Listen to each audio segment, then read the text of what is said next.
right? Google. All hell Google. Google. Yeah, they do some good stuff. All right, welcome everybody. Happy 4th. Hope you had a good weekend. I tried to watch fireworks last night, but I couldn't really see anything. But yesterday, the Juno project finally entered the orbit of Jupiter. I was going to stay there for a little over 2 months, studying the planet. Left like 5 years ago and finally arrived, which is pretty cool. A lot of celebration at NASA yesterday, which is cool.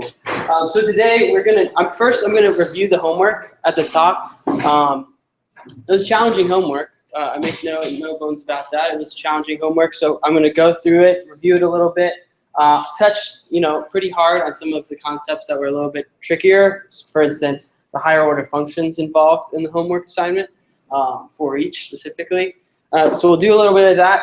I'll give you a little intro to the lab. We'll get started on it together. And then after that, it's just going to be lab time for the rest of the class. And you'll have myself and the TAs as resource as you work on this project and create your first node application in this class. Okay, so first things first, I wanted to go over the homework. Last week I did this on Thursday, and people said it's better if it's fresh in our mind, we do it on Tuesday. And so, if that's what we want to do, that's great. Jeez. I did this a bunch last class. This is my first time. Baseball.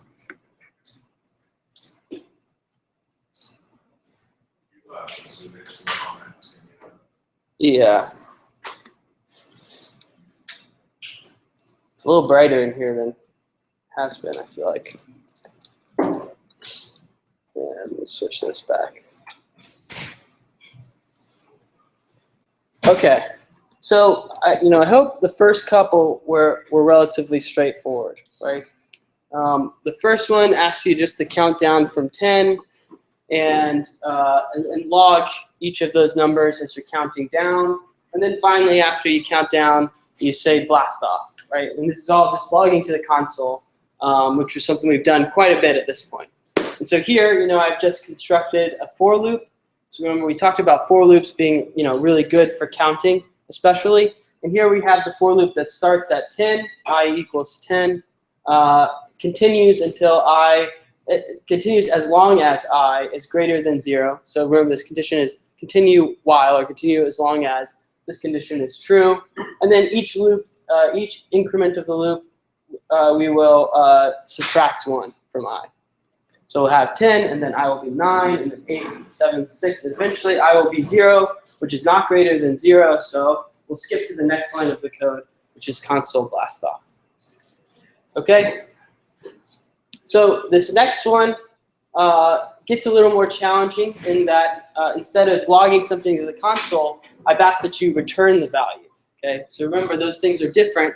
Logging to the console is just a way for us as developers to see that value in the terminal, or as we'll see today, as a way for users of the command line application to see that value in the terminal.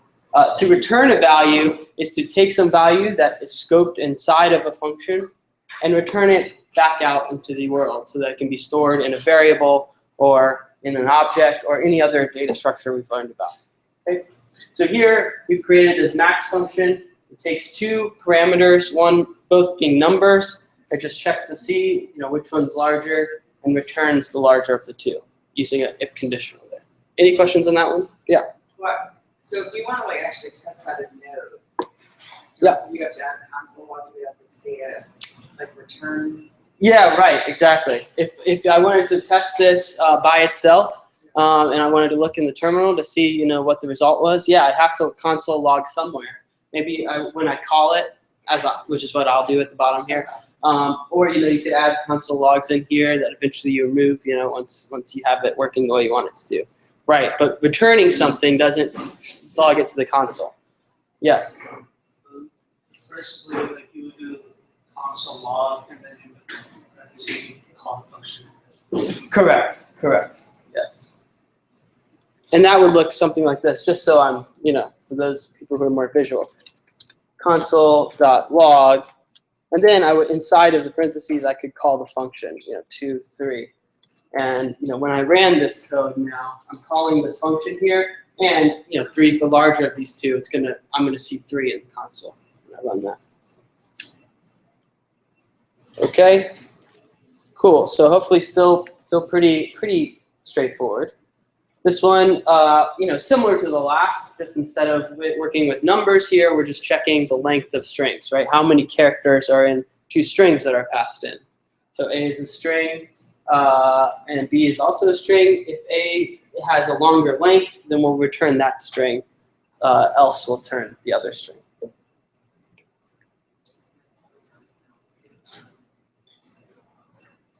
A few people mentioned in their questions and comments that if I call these without passing arguments, right, with undefined values, or if I call this one and pass it like say numbers instead of strings, my code throws an error.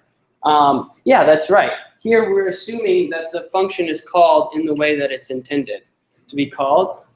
Sometimes we will hedge against those situations where people use it improperly. That's called, some people call that like defensive coding, right? So here, maybe at the beginning of this function, before we even start trying to check the lengths of anything, we make sure those 2 things are strings by using type of or something like that. We could totally do that. I mean, that's beyond the scope of what I'm asking here. Here, I just want you to write the function that works as intended when given the appropriate inputs. But in a real application, like a web application especially, we get all kinds of wild inputs from users. And so we might have to defensively program in that case. So I just wanted to bring that up because I thought it was a good point. Here we go, another one called isEven. Once again, very similar type of function here. This one, we're just going to take in a number, right? Remember, this is a parameter. That means input into the function. We're going to take that in, and we're going to check to see if that number divided by 2 has no remainder, right? Or the remainder is equal to 0 using the modulus function. Same thing we did when we did FizzBuzz earlier in the class, or FizzBuzz, as we called it. Yeah, question? I don't know what above you have else returned. Yes, perfect. I did this on purpose because I want to illustrate that you could do it either way. Okay, so remember what we learned about return.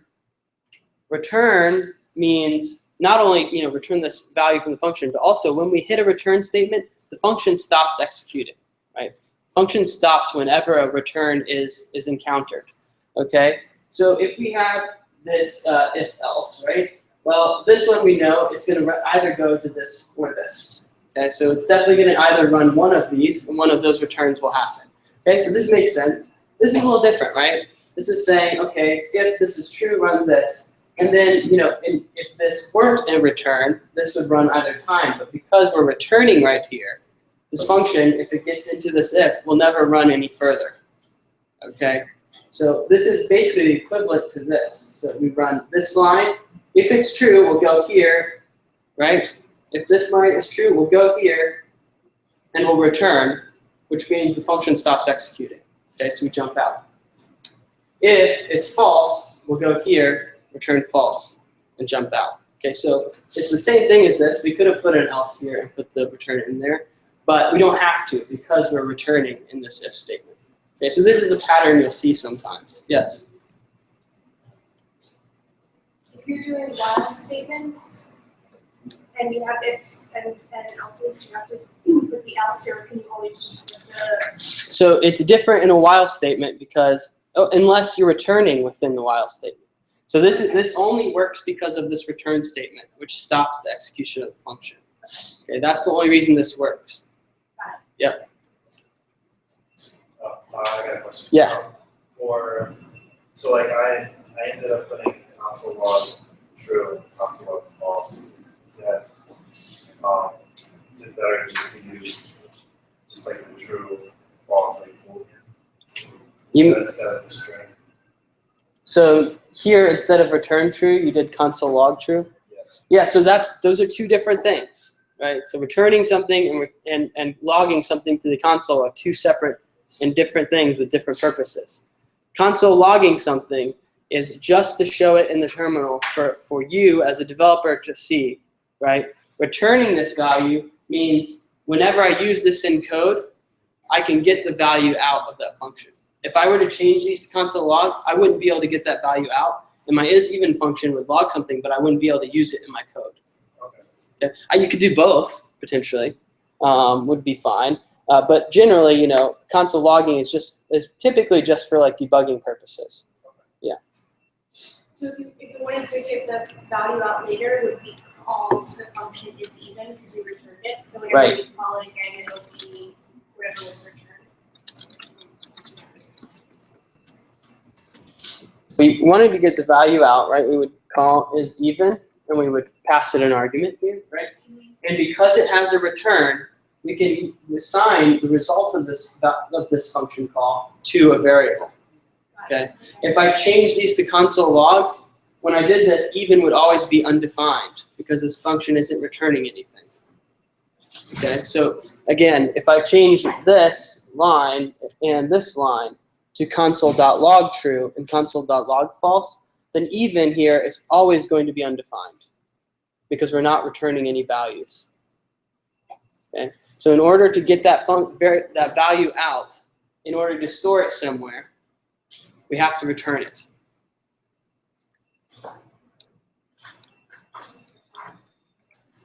Okay. X1, get area of a circle. Pretty straightforward. Just had involved looking up the equation for surface area and remembering about math.pi and math.pow, power, and how to use those two functions. Here, notice I'm doing it all on one line, right? I'm calculating the radius squared, I'm multiplying that by pi, and I'm taking the whole result of that and returning it so I can use it in another part of my program. Okay, this is where it starts to get a little more interesting. This is get full name. This wants us to write a function that takes in one parameter, and we assume that that parameter is an object, which we learned about last class, right?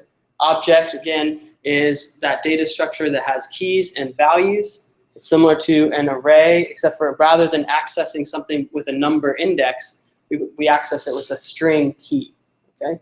Okay, and it says the object that's passed in will take this form. It'll have a first name key with a first name value and a last name key with a last name value. So we assume that the object passed in looks like that. So we write a function with the appropriate name, and we know it takes in one object parameter, person, I'll call it. Okay, remember we can name that whatever we want. I'll call it person. Okay, and what we're going to return is the person dot first name, which is the value at the first name key. Okay, in this case Bob, right? Plus a space in order to separate the first and last name, and the person dot last name, accessing the value at the last name key. Okay, so we're just creating that string, the full name string, by concatenating their first and last name properties.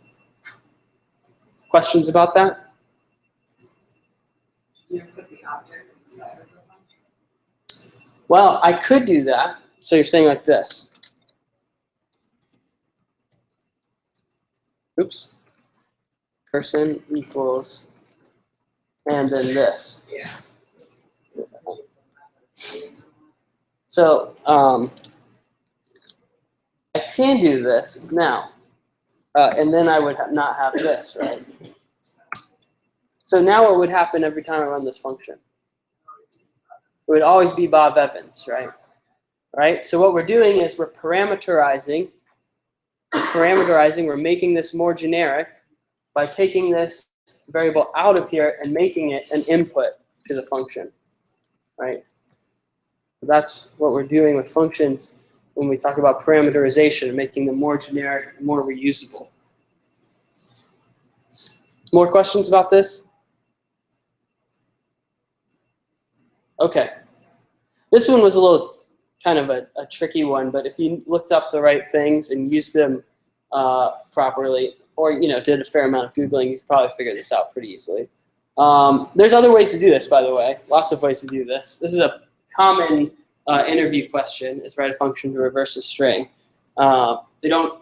A lot of times they want you to do it with loops and stuff rather than using these built-in functions. But we did it like this. Okay, so we have this function reverse string.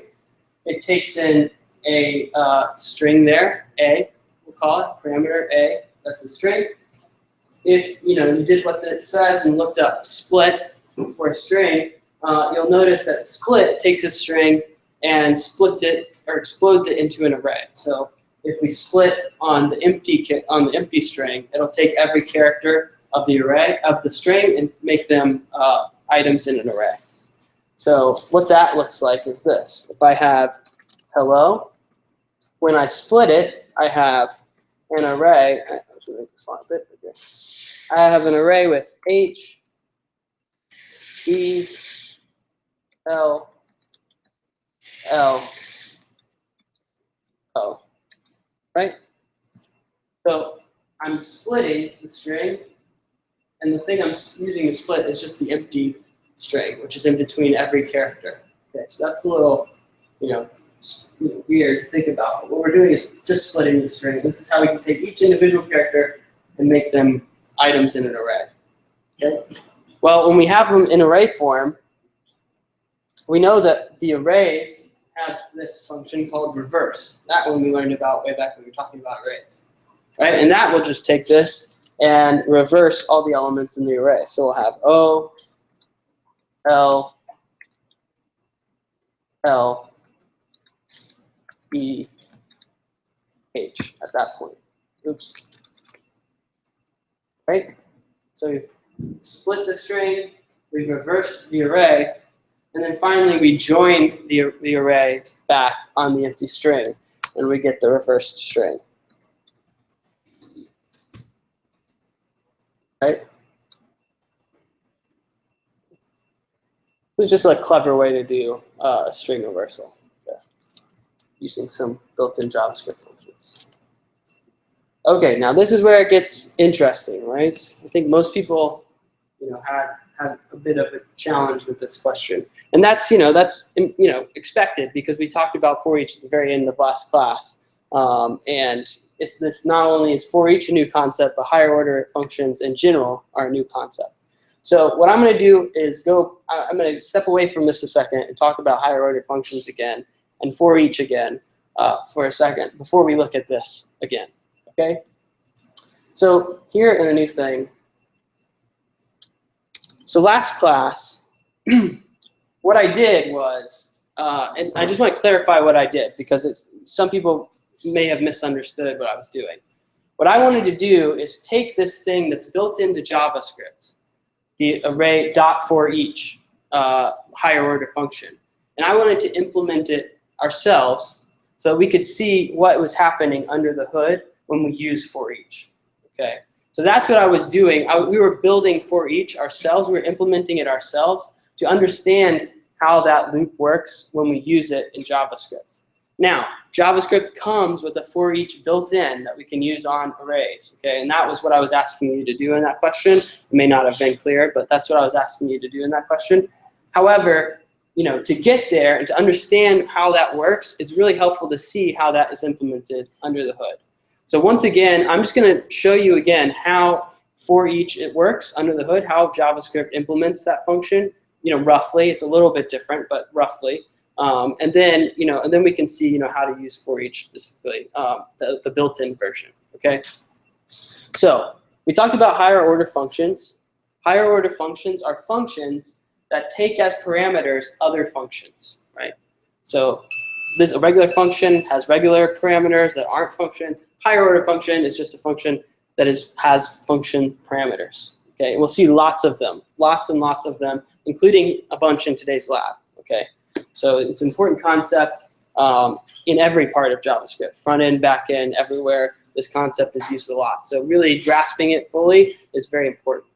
And if it doesn't all click today, that's okay. It's a thing that you have to look at in several different lights before you finally see the whole picture. All right, but we're gonna give it a shot. Okay, so remember, first thing we'll do is we'll just have an array here. Array, or I'm gonna call it my array.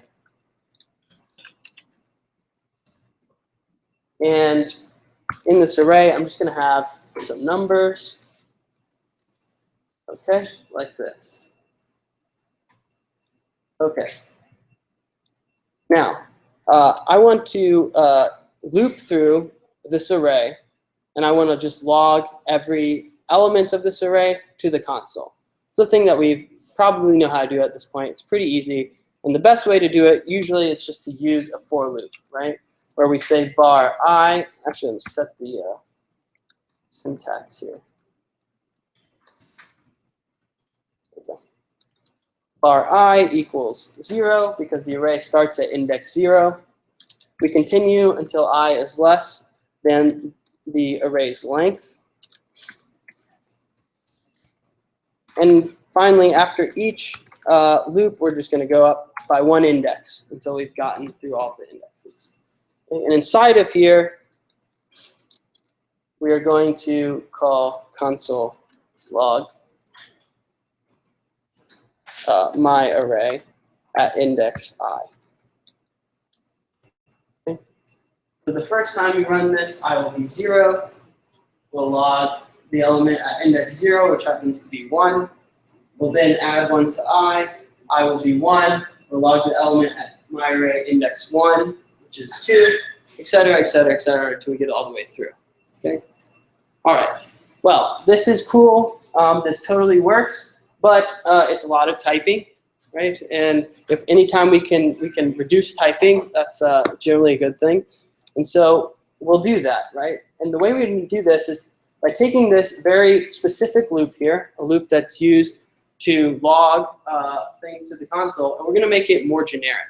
Okay, we're going to make it more generic by parameterizing this part of our code and turning it into a higher order function. Okay, so let's do that. And the way we're going to do that is we're going to create a function called for each. All right, so this function that I'm writing now, this is me implementing a for each loop. This is not the actual JavaScript for each loop. It has its own, right? And we'll see how we use this one compared to how we use the one that's built in. But this is essentially how it works. Almost exactly how it works underneath the hood. Okay. So our for each function is going to have 2 arguments: an array and a function. Okay.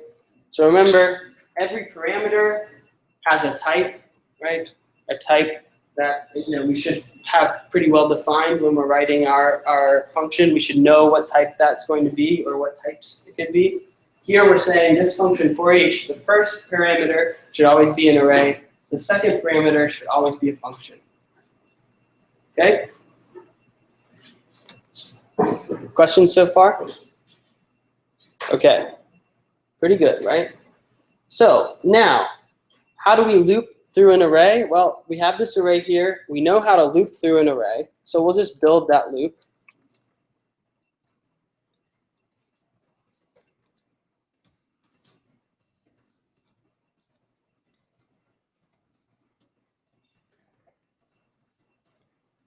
Okay. We've built the loop. Now we have to do something inside that loop. And what is that thing that we're going to do? What is the action here that we're going to perform? Yeah. Call for loop. Well, what specifically are we calling? You're calling is the right thing, but what are we calling? Calling the adding 1 on each of the arrays that you choose. Okay. Well, we don't really know. That's the thing here. We don't know what we're doing, okay, inside of here, because the user is going to, or the person who uses this function is going to define it when they pass in a function. So we don't know what we're doing here. We're writing this for each to be generic. Inside of here, we can be doing anything. We could be logging something to the console. We could be, doubling the number. We could be searching for the largest number. It could be any number of things that we do inside of this loop here. But we haven't defined it here. All we know is that when this function's used, they're going to pass in a function that defines that behavior inside of this loop. Okay. So what we're going to do here is we're just going to call the function that was passed in. Okay. So remember, this is a parameter here that represents some function. It could be any function. But we don't know, and we don't have to know. We can just call it, and we're going to pass it an item on the array. Okay, so remember, So remember, to call a function, we use parentheses, right, to call a function. Here we're passing this function a single argument. That argument is that whatever value is at I in this array. So is the plus-plusing setting the array itself up?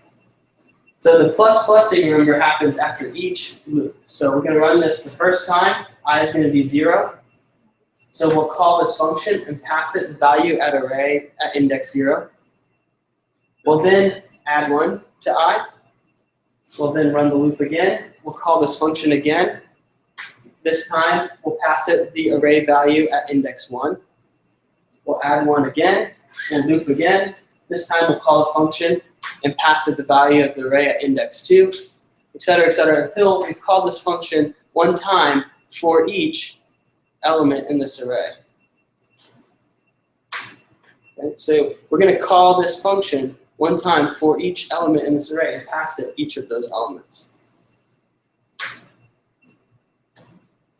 Okay, questions? All right, so let's look at how we call this function. We've set up for each. Again, this is basically how for each is implemented in JavaScript. We're going to just call this function now, and we're going to use it.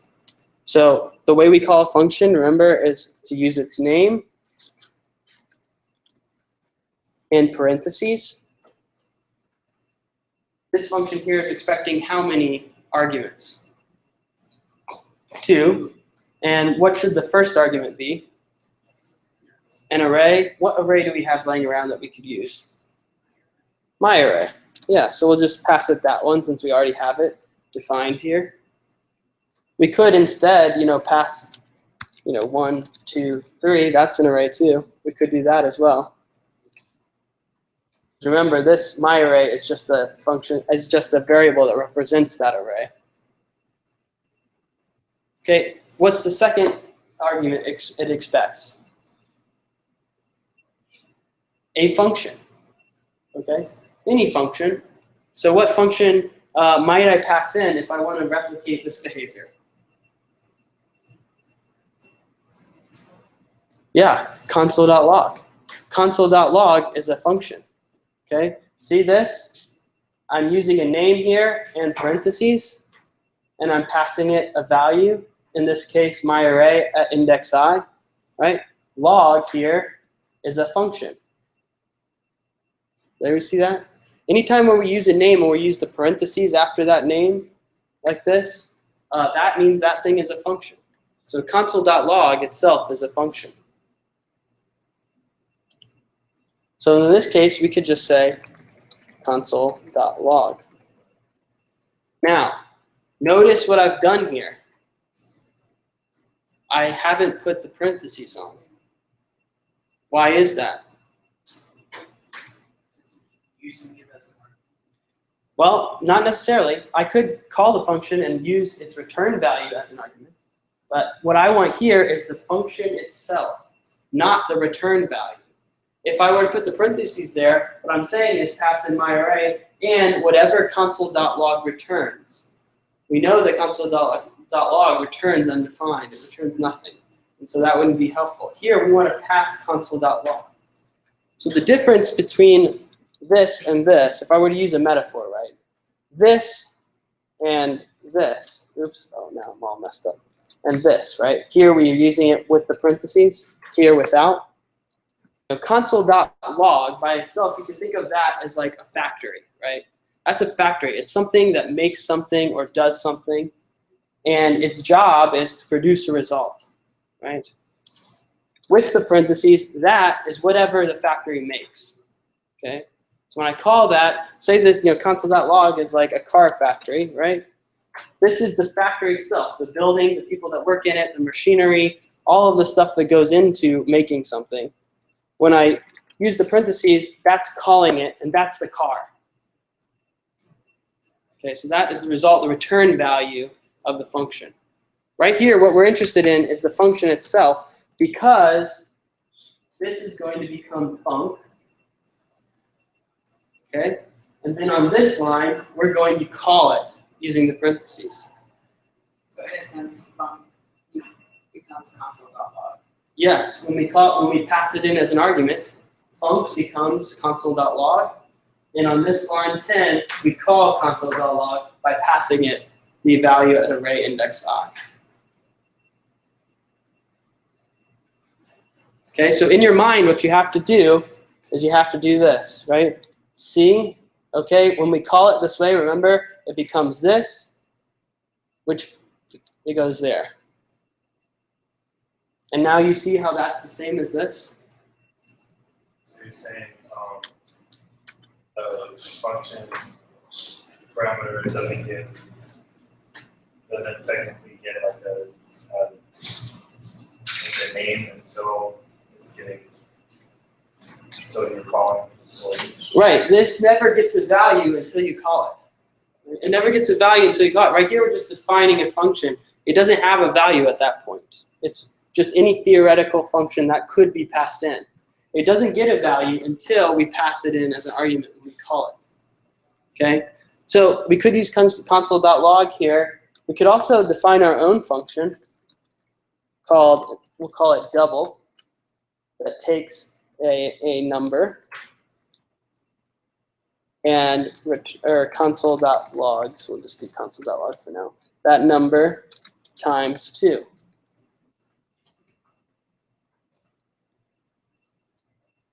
Okay, so now we could change this from console.log to our new function double.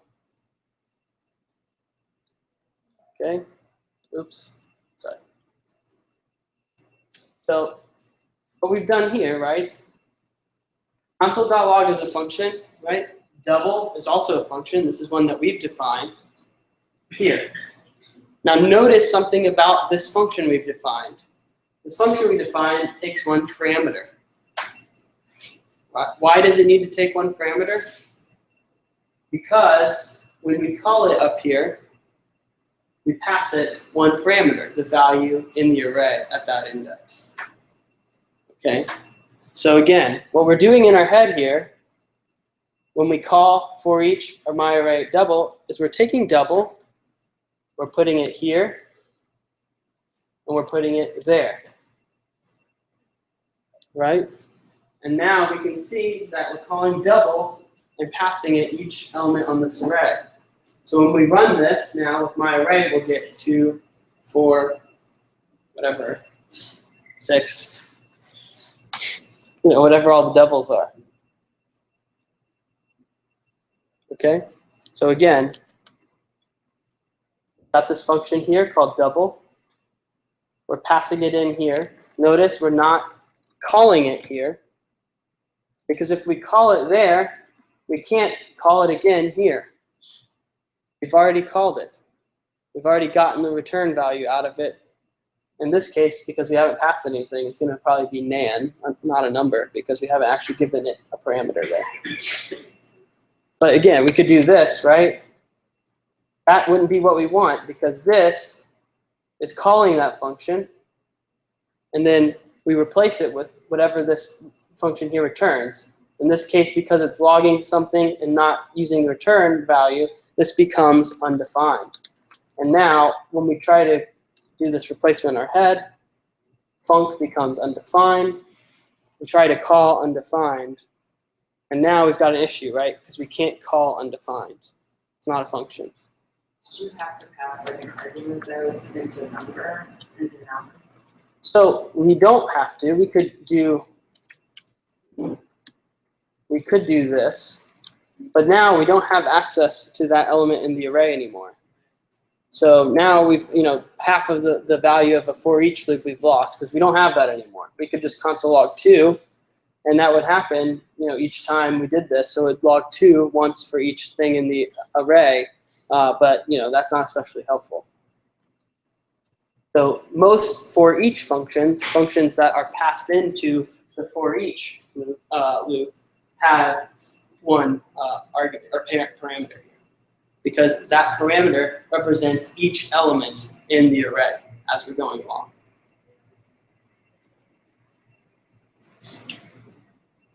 Okay, questions? Yes. If we're going to use a for each function, do we have to build it every time we write a program, or can we import it from a library? Correct. So that's the next step here. Oh, it's a couple of things. Another thing we talked about we can do, so remember this is wrong because we don't actually want to call this, we want to pass the function itself. Right? So no, just the name. The name refers to the function itself.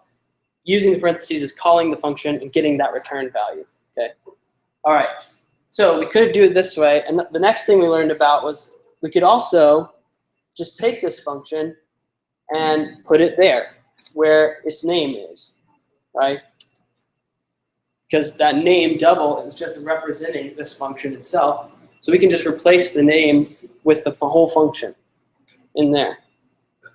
Okay, so from here to here is a function double. So we've just copied this whole thing and put it here in the second parameter, and second argument. Okay. So now we have this open parentheses, which is the start of the arguments. The first argument here is my array. The second argument is this function.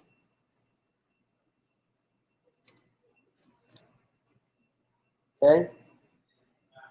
All right, I have a question, but none can really be anything. Like, it's not forcing it to be a number. It's Yeah, no. creating a number because it's for readability sake. Correct. The Yeah. next program has it's supposed to be a number, but JavaScript doesn't. JavaScript doesn't know, doesn't care. Yeah, you're absolutely right. So what we talked about towards the beginning is sometimes we'll do what's called defensive programming. We could say at the beginning of this function, we could say, ensure that this thing is a number before I try to do numbery things with it. But in this case, we know that my array is an array of numbers. And so iterating through it is going to have numbers, and that's all good. Yes? So if you wanted to use for each later, instead of saying console log, would you say return num times 2, and then every time you call for each, then it would return that. So here you notice, the for each loop itself is not returning anything. Okay, the for each loop itself doesn't return anything. So, returning something in this function, not necessarily helpful for us. Because in order to get it out when we call for each, we have to return it here and then return it from here to get it 2 levels out from this function double out of for each. So generally in for each loops, we're not returning something in the functions we pass in.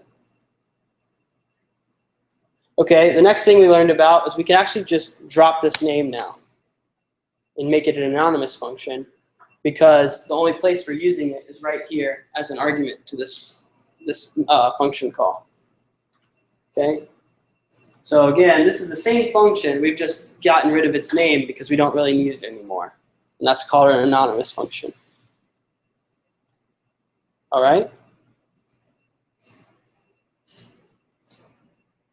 Okay, now the final step is I'm just going to translate this from our for each that we've built to the built-in JavaScript for each. Okay, it's very similar. It's just the syntax is just slightly different. Okay, the difference here is that when we want to use the built-in for each, we just do the array dot for each, and this, instead of taking 2 arguments, the first being an array, the second being a function, this only needs 1 argument, and that argument is the function itself.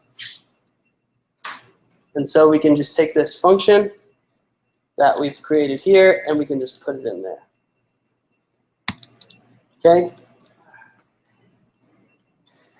So for each here is a function.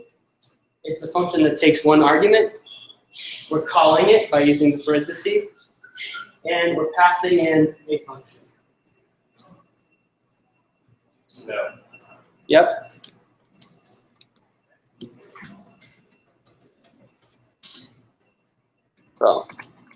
right, so instead of this, where we're calling for each, this function that we've defined, that takes in 2 arguments, we're going to use the built-in for each that's part of all JavaScript arrays. Okay, so the reason we can use it this way is because it's part of all JavaScript arrays. It's just part of the language. And the way we do that is we type in the array dot to access the for each function. For each, that is a function itself, right? So we put parentheses because we're going to call it. That's a big thing. Yes, this is part of JavaScript. Any array you can do dot for each on. Okay, and remember we're going to call it, and we need to pass it a value here, or an argument there, and that argument is a function. So we could pass it, say, the console.log function, and that would just log each element in the array. We could pass it, you know, our double function if we still had it defined above, but we don't. We could pass it our double function like that, or we could pass it an anonymous function.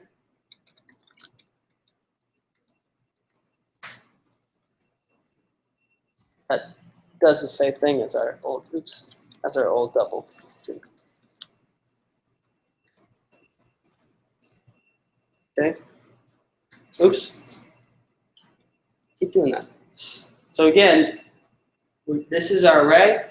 We're going to loop through each element in that array, and for each one, we're going to call this function and pass it that item in the array. Okay. So you can think about this function is going to be called once for every item in that array, or once for each item in that array. This is the item itself when that function is called.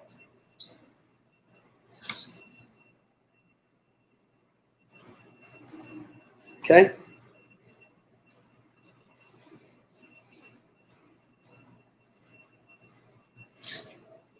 All right. So we're going to get plenty of time to play with these today, but I'm going to turn back to the homework just to look specifically at the one we're using to find the largest element in the array. Okay. So again, we're doing the same thing. We're using a for each loop here, but this time we're going to use it to find the largest element in the array. Okay. So let's walk through this. All right. So this parameter here, what should that be when we use this function? It should be an array. I hope preferably an array of numbers, right? Because we're looking for the max value. So this should be an array of numbers. So ARR here is a parameter that is going to represent an array of numbers when we call this function. The first thing we're going to do is we're going to create a variable here called largest so far. Okay? This means this is the largest number we've seen so far in this array. And we're just going to start it out as the first element in the array. Okay, so we don't know what the largest is in this array yet. That's what we're going to find out. So we're just going to start it off at the first one in the array. And then we're going to go make our way through the whole array and see if we can find one that's larger. Okay, that's what we're doing here. All right, so here's what we've done. We're then going to call array.forEach in order to loop through the array. Okay. Each time we loop through that array, we're going to call this anonymous function and pass it the value in the array at that index. Okay. So this function will be called once for every element in this array, for each element in that array. So when we call it the first time, this will be the element at index 0. When we call it the second time, this will be the element at index 1, and so on and so forth until we've gone through all of them. So when we call it, what we're going to do, say this is the element at index 1. This is the second time we've called it, say. If that element at index 1 is greater than the largest number we've seen so far, okay, if it's larger than the largest number we've seen so far, well, that's our new largest number. All right, so if this number here at index 1, say, is larger than the value you started out with, then we're going to reassign largest number. Okay? We're just going to continue to do that for each element in the array. So once we've been through every element in the array, we can be confident that this largest number is in fact the largest number in the whole array. And so at that point, we can just return that largest number.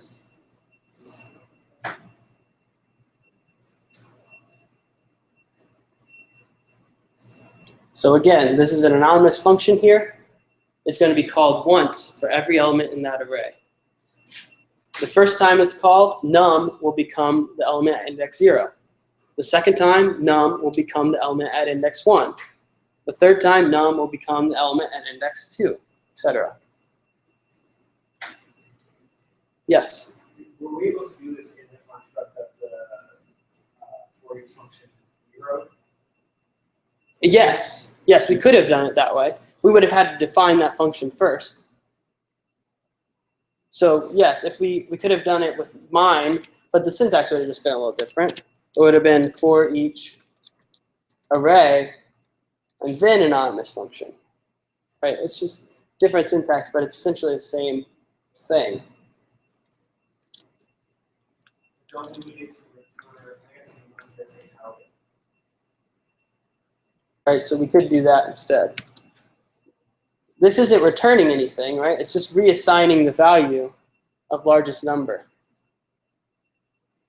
each time it runs. Yes, because it's defined up here. Question? Perhaps the most confusing thing about starting with your created function for each and then switching to the actual for each function was that you had arguments in there that you had created, parameters that you had created that we passed to the function that had no relation to the actual parameters that for each does have in and of itself, being that the 3 parameters being the actual entry of the index and the array itself. So that was the most, and that's why I didn't get the question, is because I didn't understand that by doing function num was the actual number at that spot. Right. And so I felt like I kept trying to iterate the entire array over and over again. Because if you just call my array, it doesn't actually do anything. So I ended up putting in a counter. And actually, I didn't do the question at all because you can just use math.max. But so that was my biggest disconnect. So, okay, yeah. So if you look at the documentation for the for each function, it's actually the case that there are a couple more parameters here that you could optionally use. Okay. The second one would be the index that you're currently at. So if we're iterating through a loop that looks like this, 0, or let's make it A, B, C. Second one is the index that we're at. Okay, so the first time we call this function, num, in this case, well, num is probably not a good name in this case, but num will be A, and I will be 0, the index that A is at. The second time we call it, num will be B, and I will be 1, the index where B is. The third thing will be C, and I will be 2, the index where C is. Okay, but in this case we didn't need that, so we just left it off. Okay, it wasn't important for this case. So if you look at the documentation, you'll see that there are some other optional arguments there that you can use.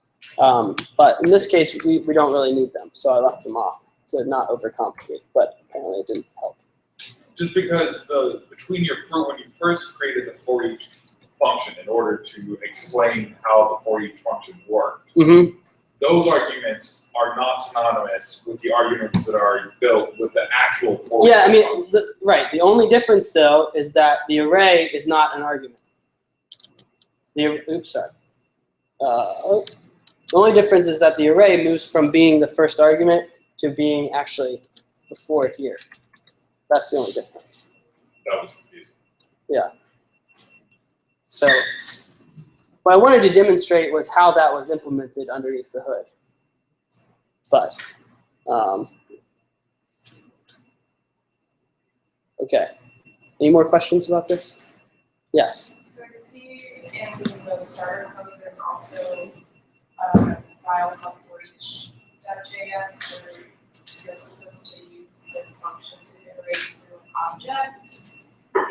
Are there any differences in the syntax with that? Or, Which one are you looking at? it's called for each.js, and it's in the class actually. Previous class.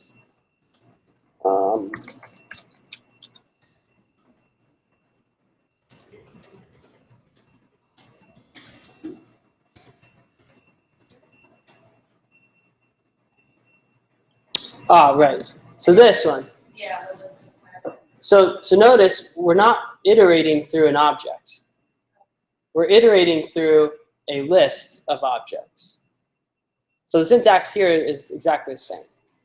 The only difference is instead of num being, yeah, exactly. We're iterating through the array. It just so happens that instead of numbers, these are objects. Okay, which is totally something we could do and will do. All right. We're going to play with these a lot more tonight, so I'm not going to stay here forever. But we will continue to work with them and continue to kind of make them click in their heads. Now, the next question here was to create an object and to have keys for each question where the values were the functions that we defined in those questions. Okay? So I saw a lot of people do this, right?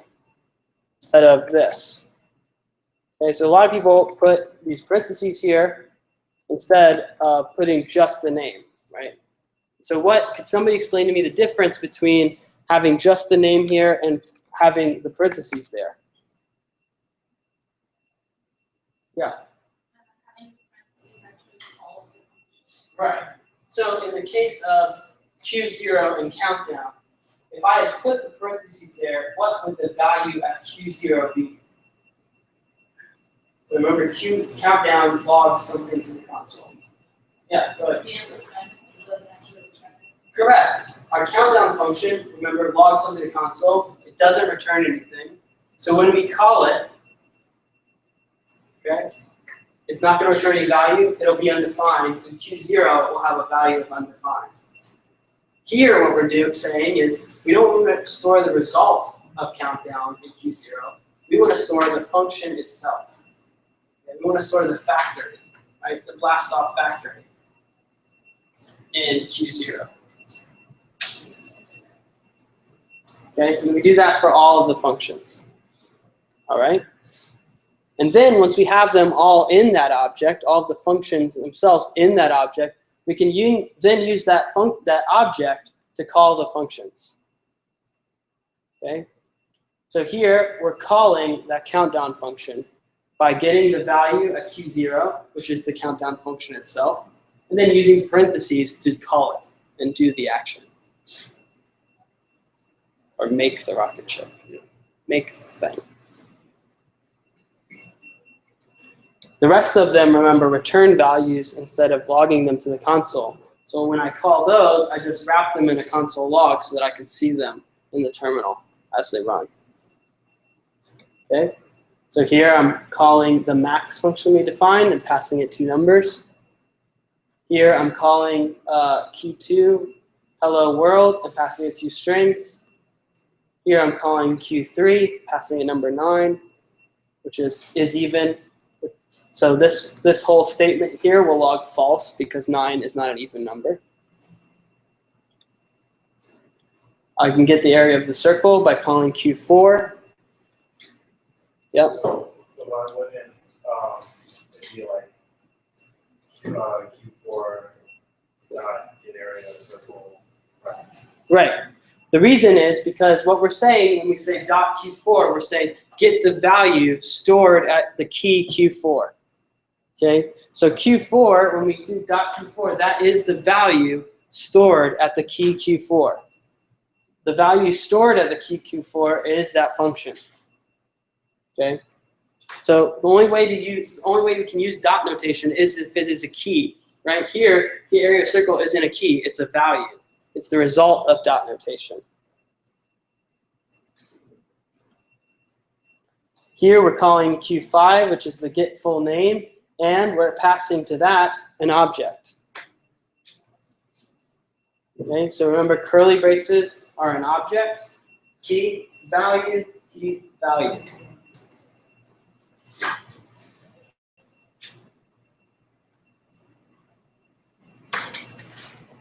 Down here we call Q6 to reverse the string.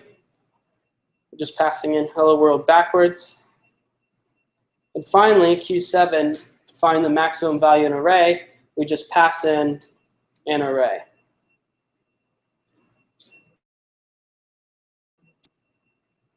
So this could be, a variable representing an array, or like we can see here, this could be the array itself.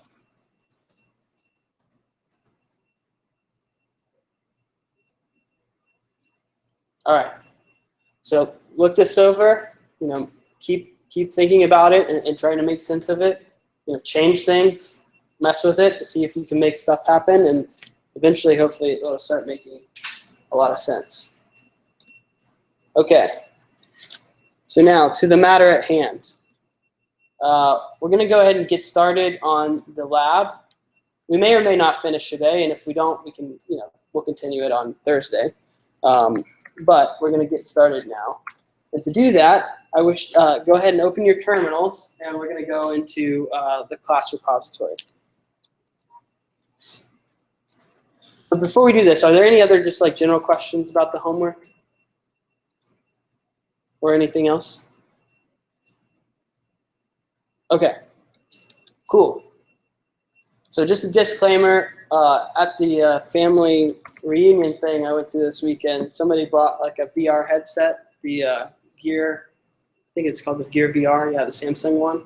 And I was playing it like nonstop. So this lab is heavily influenced by my, my time in virtual reality. So here we go. So first thing I'm going to do is just CD my home directory so that I know where I am.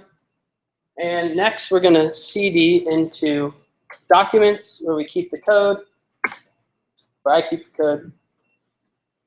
And once we're in documents, I'm just going to CD into the JavaScript JSD2 folder, which is the class repository. And once we're in here, I'm going to go ahead and git pull. Okay, see a lot of stuff. Okay, now today we're not going to do any copying because we're actually going to start from scratch when we actually start working on this. But what we are going to do is play with an example of what we're working with today. So now what I want you to do is to CD into 06-lab solution. Okay. So 06-lab solution. And once you're in there, go ahead and type in node index.js.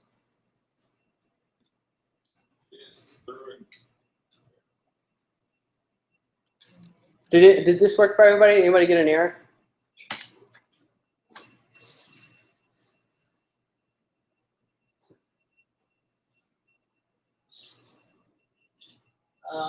Try letting npm install. Okay, nobody else got an error? Everyone else was able to get this as Funhouse?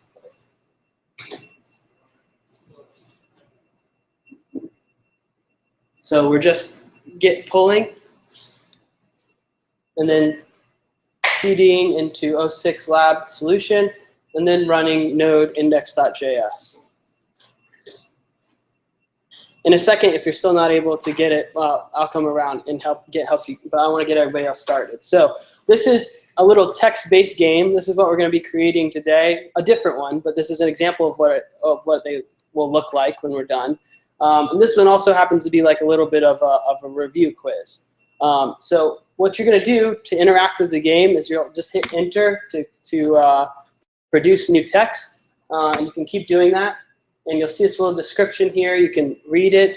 And when it wants input from you, you'll see a little equal sign arrow, okay? And that means it wants some input from you. And you can type and hit enter, okay? But in order to keep progressing, you just hit enter, and you'll see more text. And this is like a little game where you interact with the command line, okay? So go ahead and get started. See if you can beat the game. You may or may not find bugs. Hopefully not. But get started with that. If you get stuck, let me know. Well, part of my problem is when I didn't get pulled in. Oh, okay. We're not going to do that. So CD into solution. CD into 06 lab. Solution. Now try node and next.js. I just think follow your school. I'm an idiot. Did we get to the advice? Okay.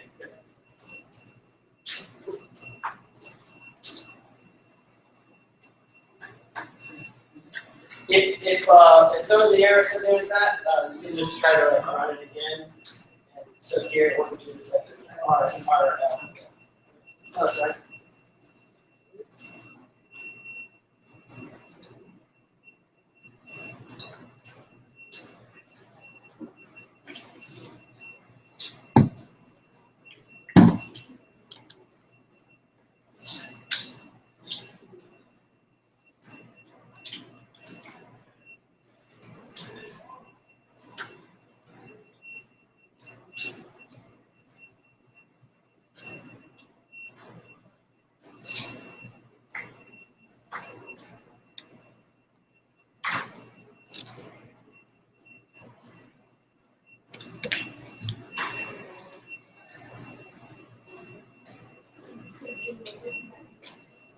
Yeah, just hit up once and restart it, or maybe twice.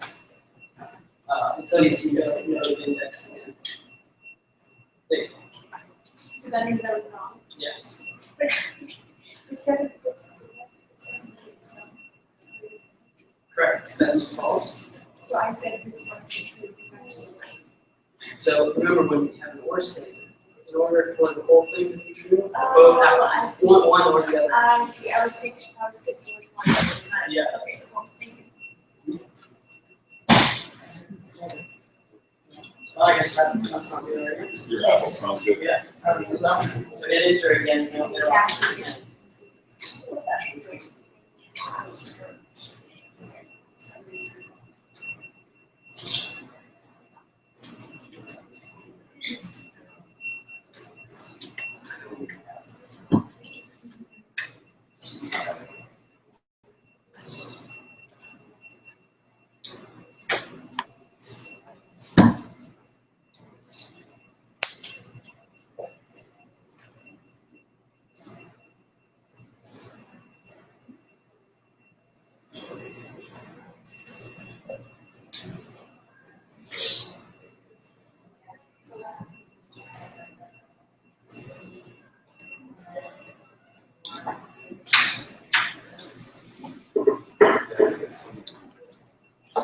I know, 10.234.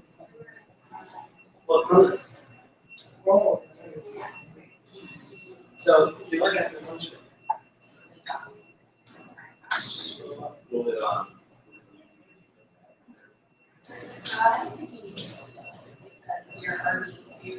So how many times will you press button?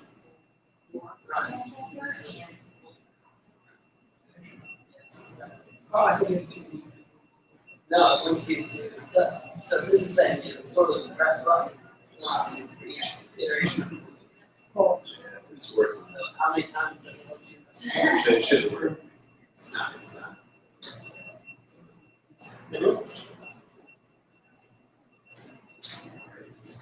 do I need this? Yeah, sorry. And then you need to do the destination.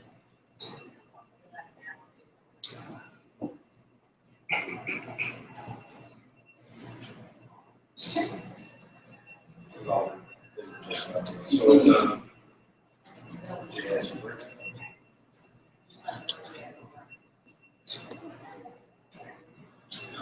Try that. So right in this drive here, where's the right? Yeah, you're in this folder, so as long as you're in the higher level folder, it contains the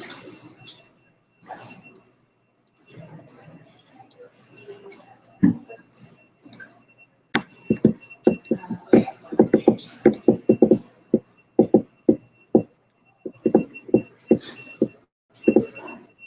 Yeah. It's definitely the slash. Definitely not.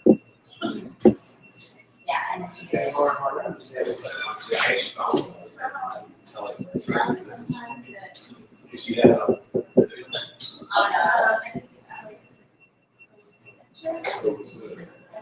Oh, yeah. You can tell, like, You know, sometimes he also tells you to do it slower, so.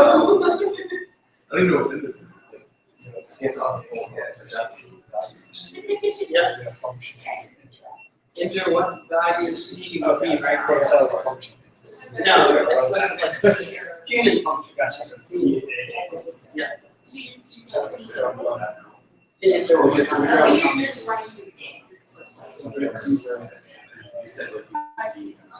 So it's a fourth function. The value that's for 5. it's going to be 4 numbers. Okay.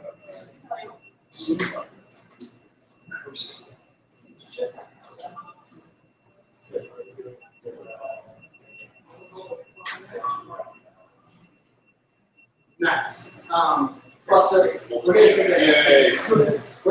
break, but then we're going to be starting on. You guys?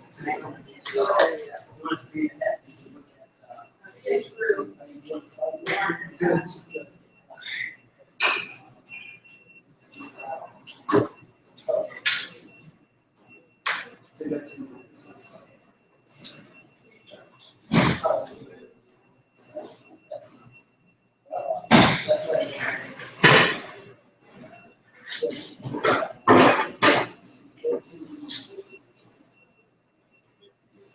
I actually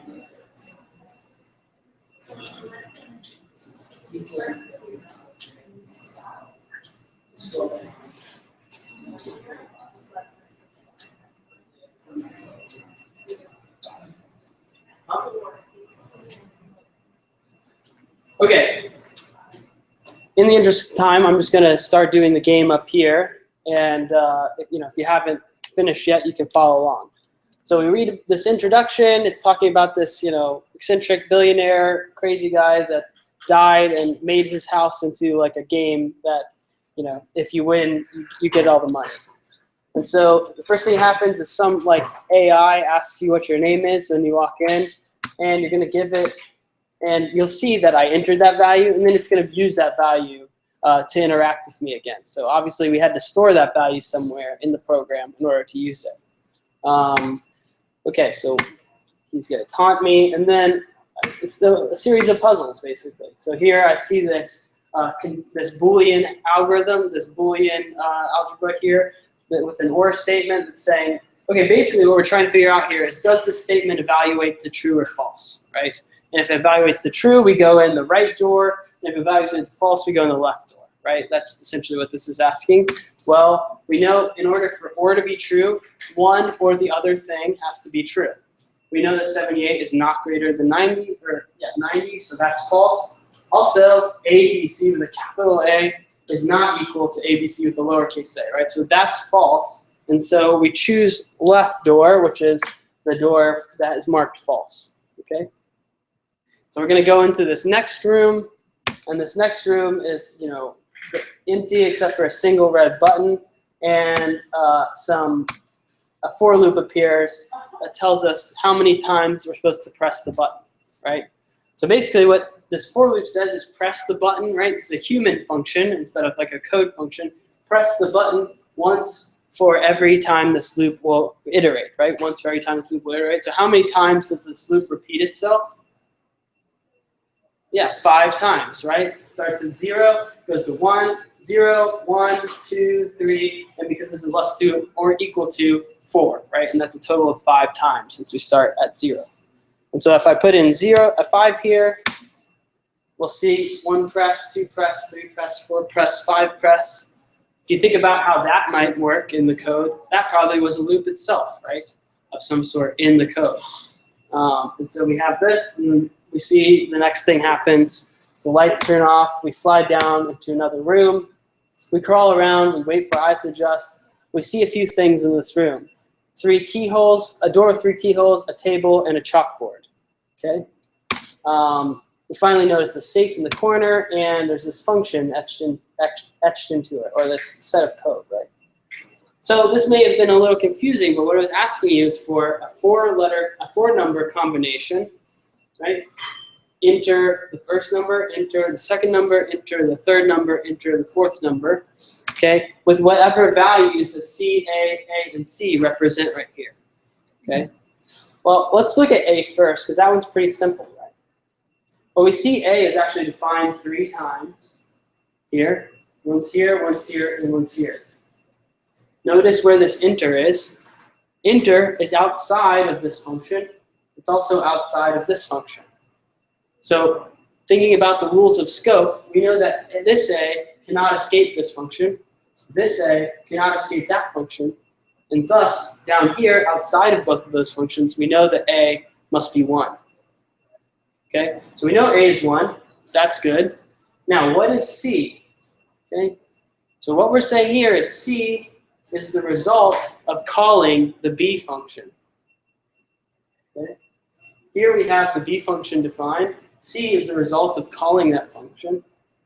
Well, what happens when we call the B function? It creates this variable. It has a function defined inside of it called C, and then it returns whatever the C function returns when it is called. Okay, so it's going to call the C function and return that return value. Okay, so we're going to call the C function, which is going to create a variable A equals 3, return A, which is 3. This becomes 3. We return that value. C here is 3. So our combination is 3, 1, 1, 3. And if you enter the right combination, you'll see the click in green, and the safe door slides open. Inside the safe, there are a bunch of keys of different colors, and it asks you which key you want to take. And we don't really know yet, but I'm just going to take the red one.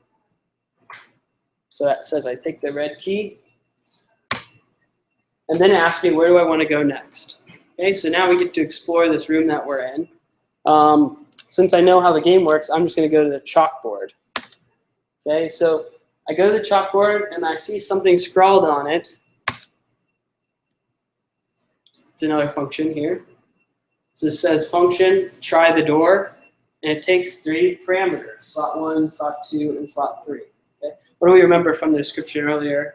Remember, in the room there was a door with 3 keyholes, right? So these slots probably map to those keyholes.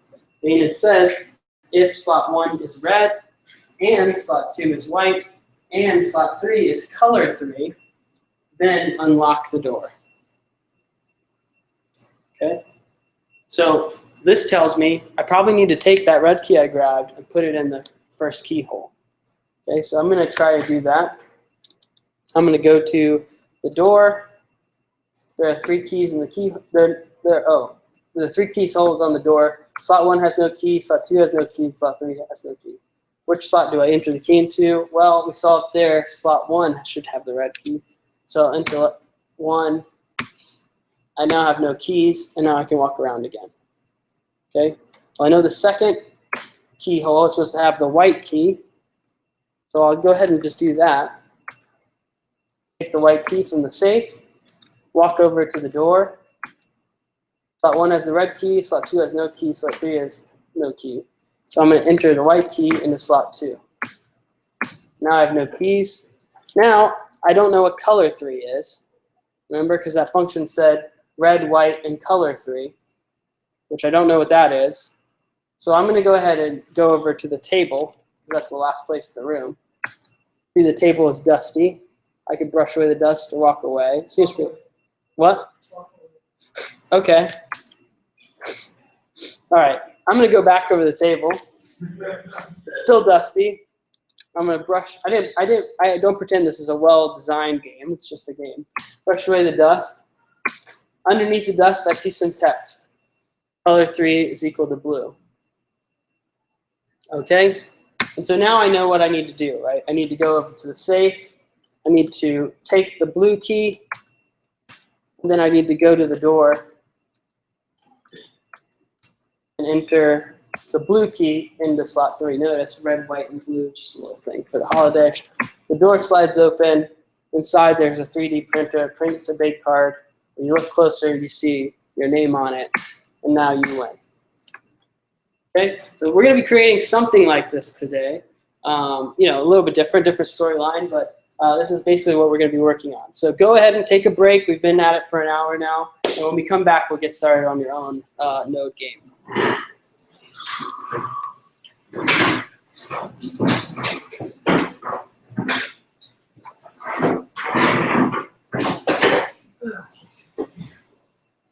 I understand like objects a little bit more and how you can manipulate them with functions and stuff. It's almost like you could use JavaScript as like a very simple database in and of itself. Like you could have keys, and then the keys could have a primary key. And Totally. The only problem is, of course, everyone will be able to read your code if they just inspect an element. They could just kind of see. Yeah, and so there's people have like implemented like browser-based databases in JavaScript. Totally, that's a thing that you do. Like if you need to like query your data in certain ways, you could totally implement browser-based database. The reason that most people don't is because you need things like disk storage. Right. You need like speed and security. and things like that. I'm not sure what language Mongo is written in. I mean, it very well could be written in JavaScript, but probably not. Yeah. Just because it's, databases typically are written in C or C++, or something that's really close to the hardware, so they can be as fast as possible. Gotcha. But I mean, data structures. Yeah, data structures Thinking about it. exist. These data structures exist in some form or another, in almost every layer of the application. Right? Yeah. They take on different names potentially based on the language or the database, but right. anything that you can represent in a database has to get to JavaScript, right. And at that point, it may have a similar representation. Right? So, It's helpful for thinking about it. Yeah, totally. Thank you. Cool, man.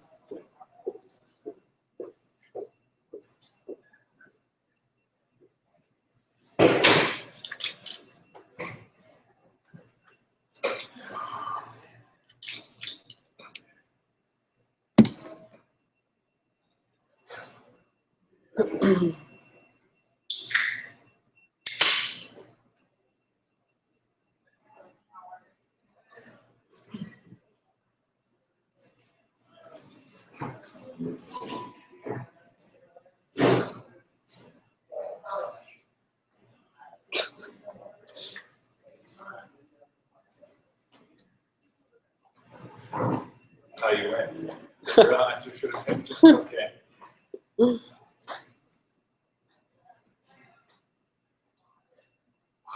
Ginger ale, never as satisfying when it's when on a plane. Went on a plane? You didn't know? No. The atmospheric pressure actually changes the taste of ginger ale. So ginger This ale is something I did not know. is said to taste better on a plane. I'm gonna have to try that next time. I always fly on those like budget airlines where they charge you for everything, so I avoid drinks, but sounds worth it. If you're into the hoity-toity free double ginger ale. Yeah.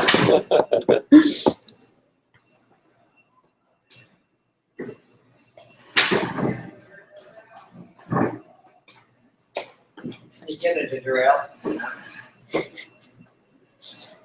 Try. Yeah, that's a good idea. Yeah, I could totally do that. Yeah. Just buy one. Carry it on. Yeah. Much better.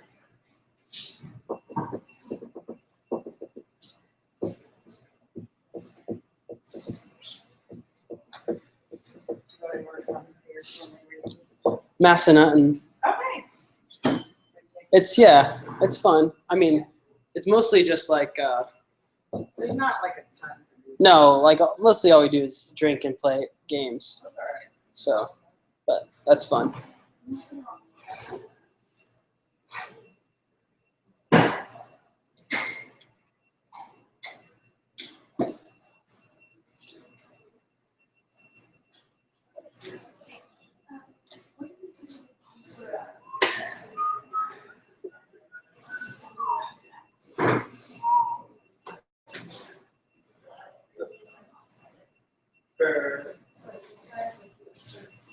So notice what happened here. Notice that this comes back on with the dollar sign. I mean, we're now like out into bash. We're not running our program. I will, If you want to run the program again, probably involve some Okay, I was thinking about this not doing it times. yeah, well, so you can type it in yourself. You know the index. Oh, I It's like running. Well, now That's you're in really it. cool. Okay, so when that happens, you just file and just read back. Yeah, exactly. If I just rerun index, and I'm starting the game. What time? I wonder if there's like It's just like a five-year Okay, So that's one reason. I want to do a node shell. okay, thank you. No show. No, maybe he would know. How do I do an interactive node shell in a web page? It would be difficult, but I mean, so you could like simulate it by That's just, already- but you wouldn't have things like file system operations and. So I don't want that. I just want them to I want to take my game and be able to play it in an interactive shell. Yeah, on a web page.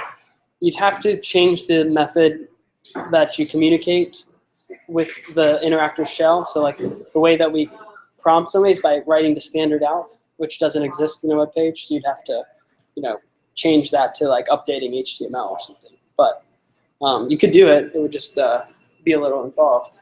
Yeah. Not right now. Yeah, not right now. I wouldn't advise it. Okay, let's get started. We took a lot of time reviewing because this is difficult material. I think it's important that we start, solidifying it a bit.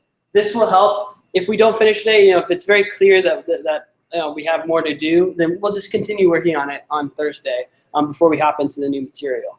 But we're gonna at least get started in earnest today and start working on it. So let's do this. Open up your terminal, and we're gonna start there. So make sure you're out of the game. If you're in the game right now, Control-C to stop the game. That's how you stop a node program. It's by typing Control-C or Command-C. Actually, no, always Control-C, either platform. So now the first thing I'm going to do is just CD to get out of wherever I was and back to my home directory. So I just CD, enter to get to my home directory. It's pretty straightforward. And then I'm going to CD into my documents directory. Remember, tab completion is your friend. I'm not really a fast typer. I just know how to hit tab. Okay, so now we're in documents. What we're going to do is we're going to create a new directory here for our project. Okay, we're going to make dir, right, to make a new directory for our project. And I'm going to call it srsv, and we'll see why in a second. So srsv is going to be the name of my directory. And now I'm going to cd into that directory. Okay? All right. Now that we're here, I'm going to flip to the browser for a second.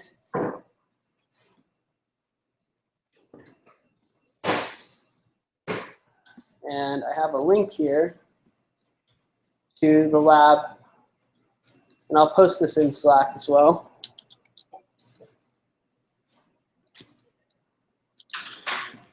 All right, so here is the assignment. Basically, we're going to be doing exactly what we just played. We're going to be creating a game. This one just has a different storyline, okay?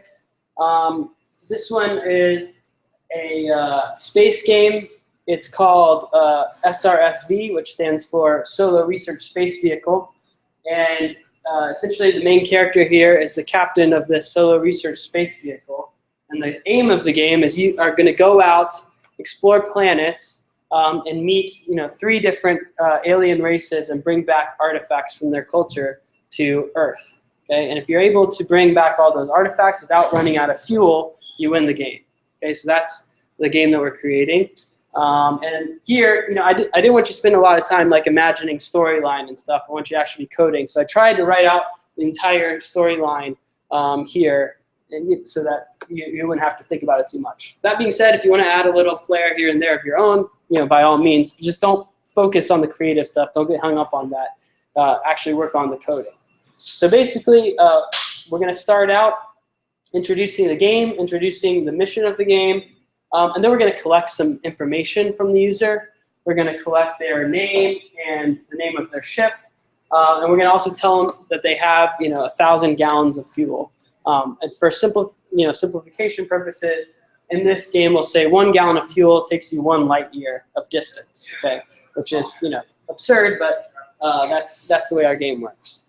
Okay, so once we do all that, the pilot, the player of the game, can then navigate to any of these planets, okay, each at different distances. All right, and they can do that. Here, I put parentheses around it to show that you could just type the first letter and hit enter in order to choose that planet. And when you do, you'll use, so you can see here's an example transcript. Where to, Captain, and then this is dynamic, right? This is the name the player enters. Where to, Captain Jacob, or whoever it is. And then I could type in M for Mesnetes. I just made these up, Mesnetes or whatever it is. And I'll say flying to Mesnetes, and then you used up 20 gallons of gas. The blank, the name of your ship, now has 980 gallons, right? Subtracting from that total of fuel. Okay? Then there are scenarios for each planet. Here's one, this one that we just mentioned. This is one that is occupied by people.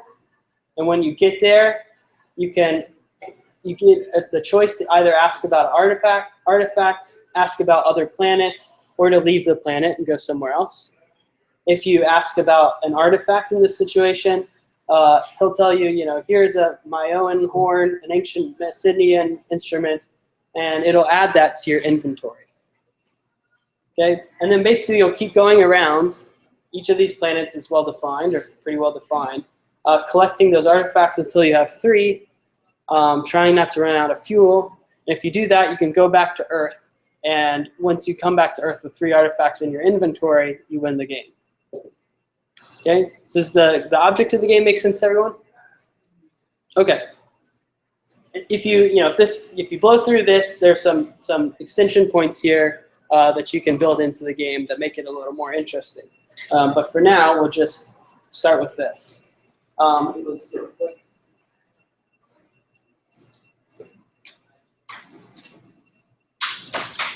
Okay, so this is the game. We know how to play, a text-based game from the terminal now. Now, a quick thing that we have to talk about before we actually start writing this code. We're going to use a library here called game prompt. Okay, game prompt.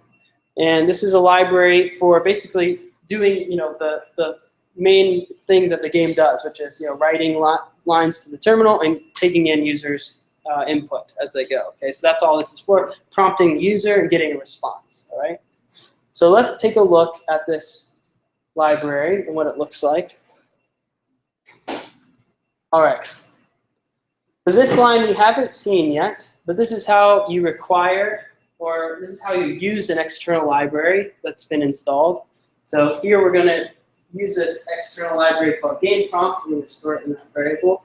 Okay, so that's just how you require what we call node modules or external libraries. Okay, so here this is the game prompt library, and this is an example usage. Okay, so game prompt we'll see is a function.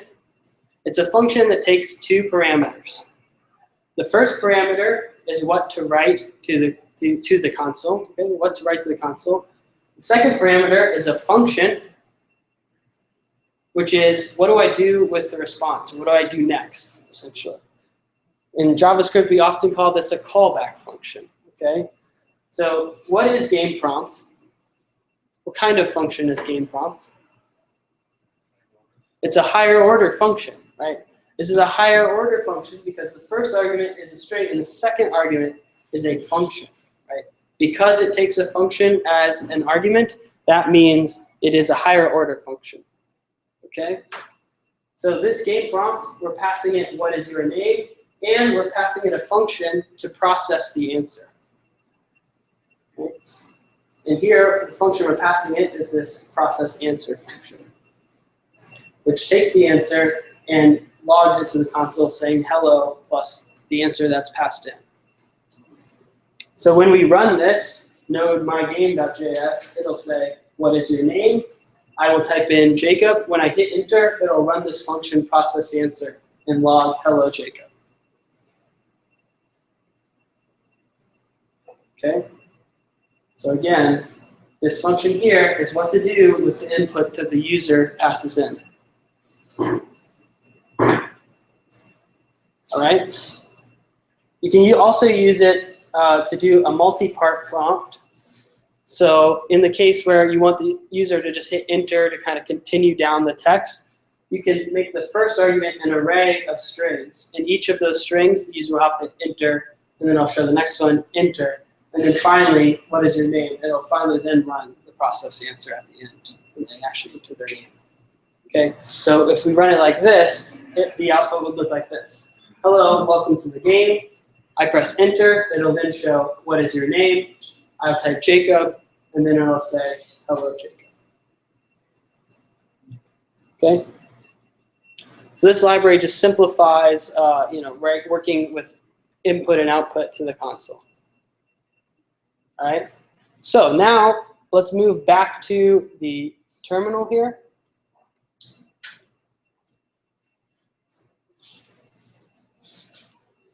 Okay, everybody back in the terminal?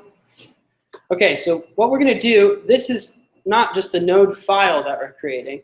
We're creating a node project. Okay, so this is a full project that has external libraries that we're going to use and things of that nature. And when we're doing a whole project that has things that we need, such as game prompt from the outside world, we're going to actually have to initialize our project. Okay, and the way we do that is by using npm, Node Package Manager, and typing in npm init. Just like we do git init to start a Git repository, here we're starting a node project, so we're going to type in npm init. And it's going to ask us some questions. It's going to ask us what is the name of the project. In this case, if you just hit enter, it's going to use whatever the name of the folder you're in is. In this case, it says SRSV. That's cool with me. It's going to ask you what version of the project is this. Well, we'll just make it 1.0. Hit enter. What is the description? Well, I could say a command line game. Hit enter. And it's asking what's the file that this project uses. It's suggesting index.js, which we haven't created yet, but we will. So we'll leave that as it is. We're just going to leave this one blank. We'll leave that one blank. Leave that one blank. You can put your name as the author.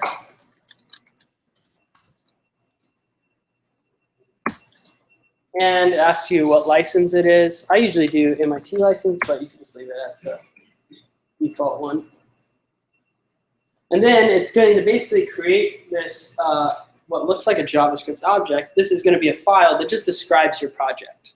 Okay, and you'll notice it has all those things that you just answered. And it says, is this okay? I'll hit enter, and it will create that for me.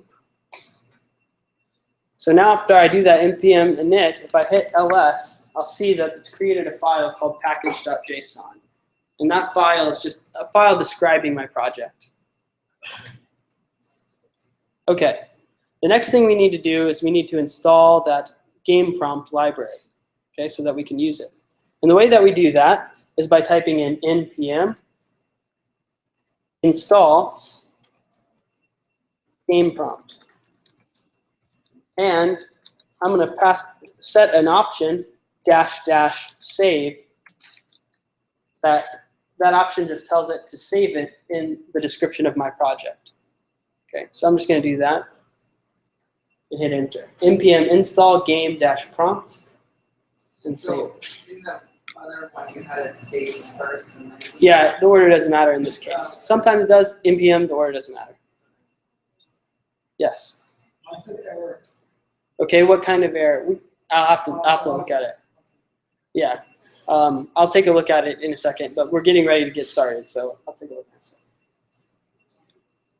Okay, we're also going to just install another thing that we can or may not use, and that's called colors.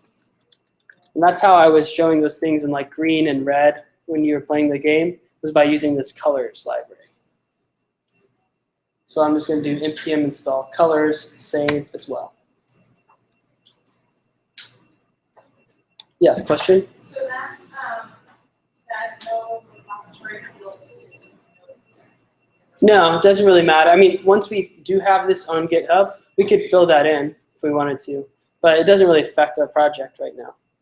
Yeah. Okay. So now if you do an ls now, you'll notice there's this package.json file that describes our project. There's also this new folder called node modules, and that's where it's saved all those things that we installed. So that's how that works. All right, we're ready to get going. First thing, I'm just going to touch index.js. Remember, touch creates a file. So I'm just going to create an empty file called index.js.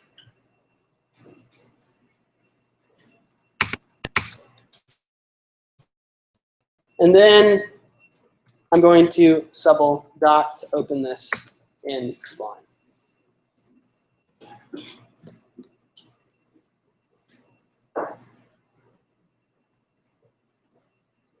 The index is on the same level as package. Yep, they should be next to each other. Yep. So here, see, SRSV, inside of there, there's the node modules folder, index.js, and package.json. And we're going to look at index. It's an empty file, so there's nothing in there yet. Okay, the first thing we need to do is just get that game prompt function in this file.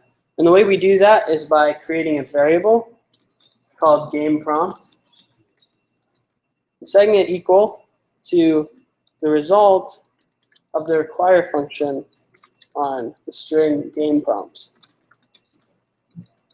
And require is just a node function that loads an external library.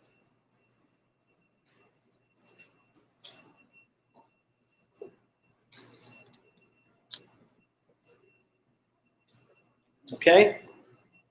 All right, well now we're ready to get started. We're ready to start writing our game. And so the way we'll do that, I'm going to do that. There's lots of ways you could do this. The way I'm going to do that is just to create a function called start game.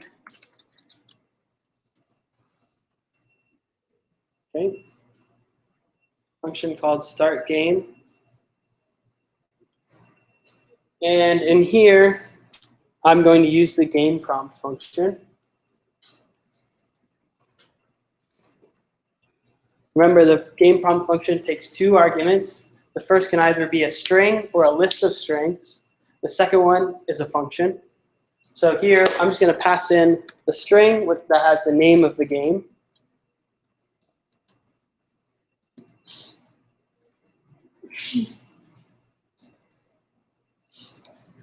And it's going to say press enter to start.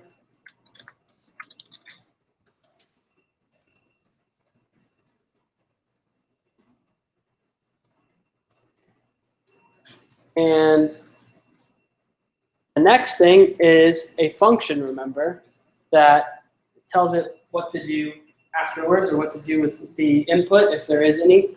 So in this case, there's no input because we're not prompting them for any information. So we're just telling it what to do when they hit enter, basically. And so what we'll do here is we'll say, run some function called intro.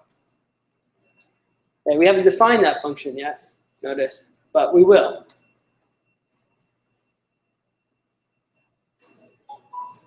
Okay, so again, game prompt is going to write this or basically log this to the console.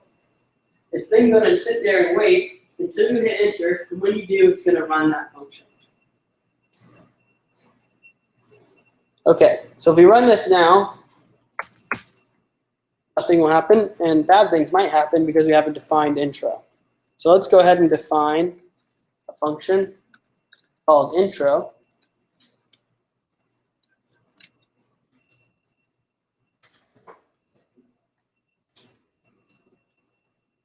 Okay.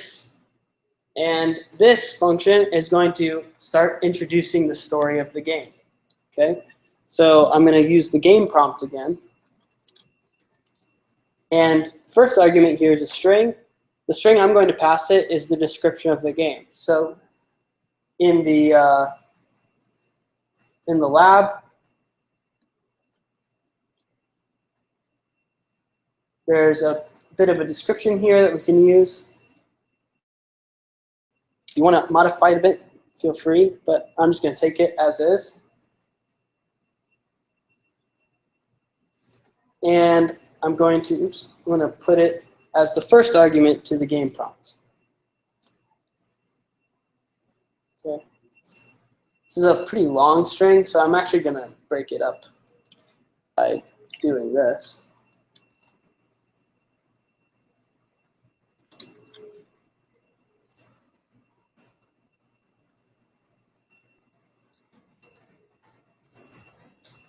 Now, because I'm so zoomed in, this is taking more lines than it'll probably take here, but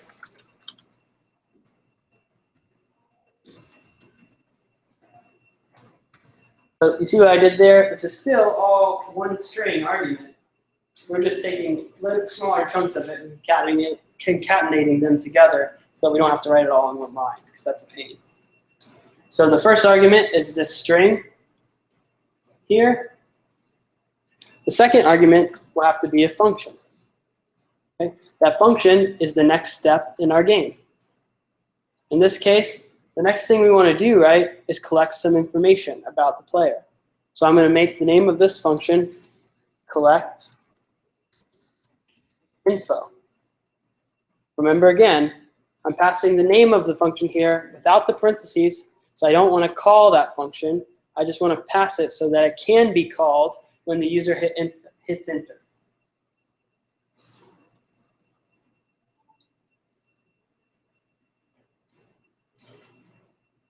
So the first argument here is a string. The second argument is a function. Okay, once again, in order to make this work, we've got to define the next thing. So we'll create a function. We'll call it what? Collect info.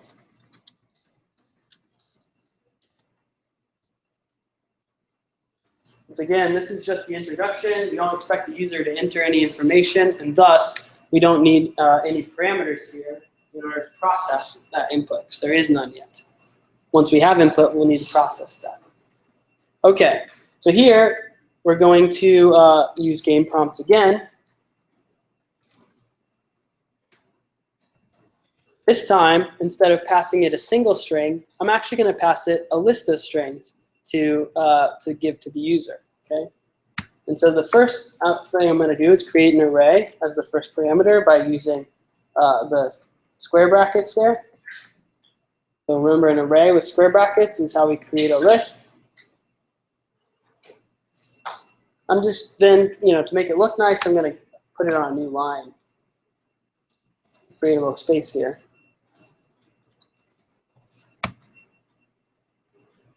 Okay, the first thing I'm going to say, let's see.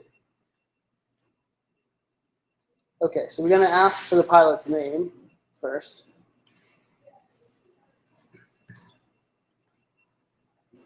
Okay, so I'll say a voice comes on over the intercom.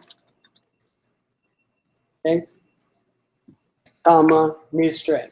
That means this will show, and then the user has to enter to progress to the next string. Okay, so the next string is going to say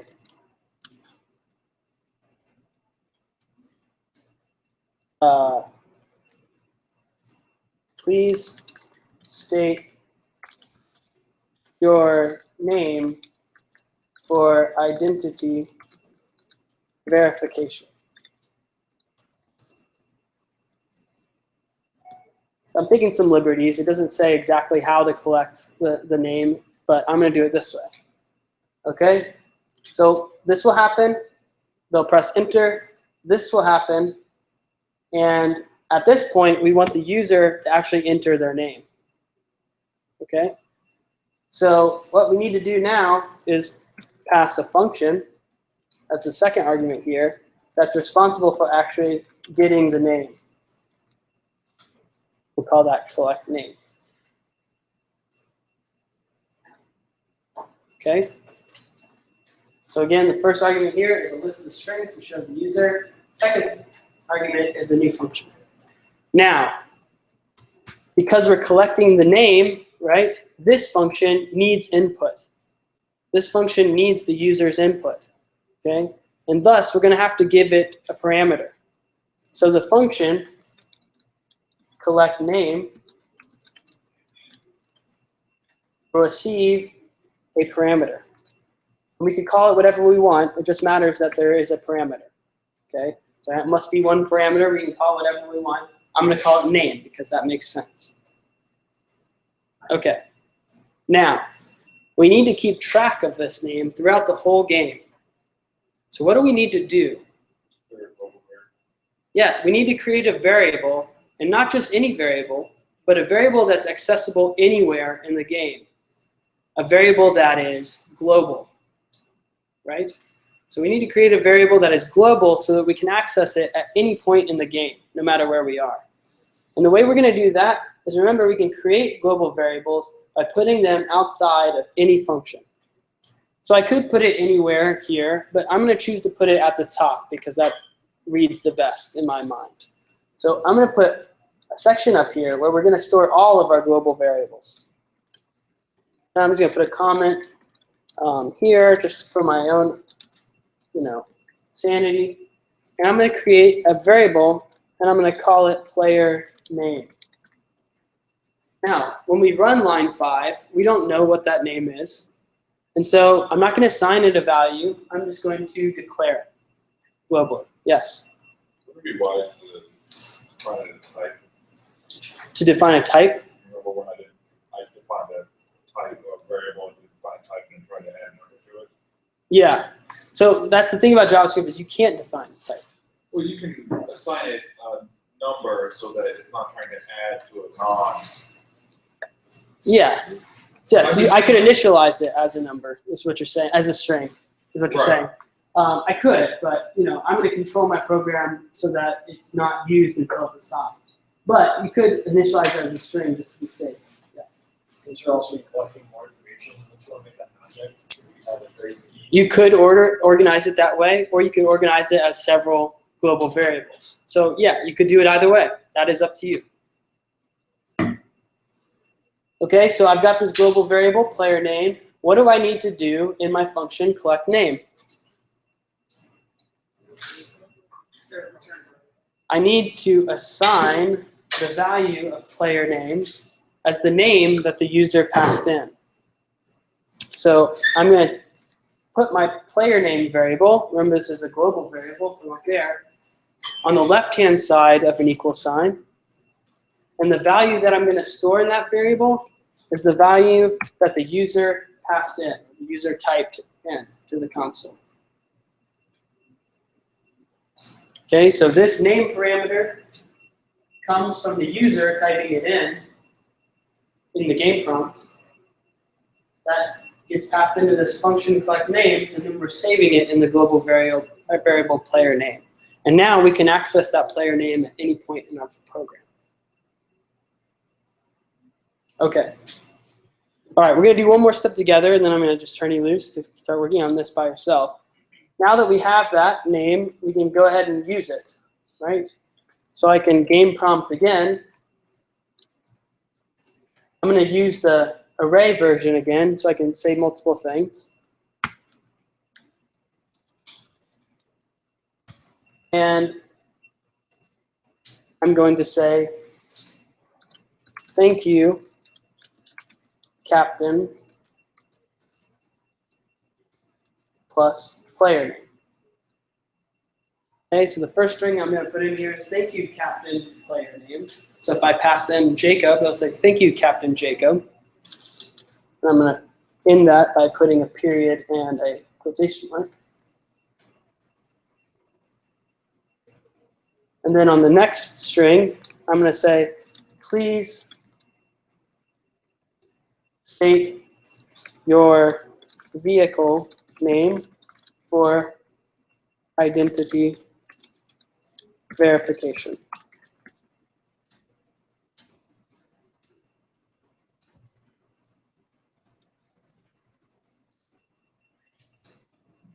right? So now we've collected the first piece of input. We now need to collect the second piece of input. So what should I call this function that I pass into game prompt? Yeah, that's a great name. I'll call it collect vehicle name. Now, does that function, collect vehicle name, receive any input? It does, right? It receives the input that the user types in stating their vehicle's name. So that function is going to look much like this collect name function.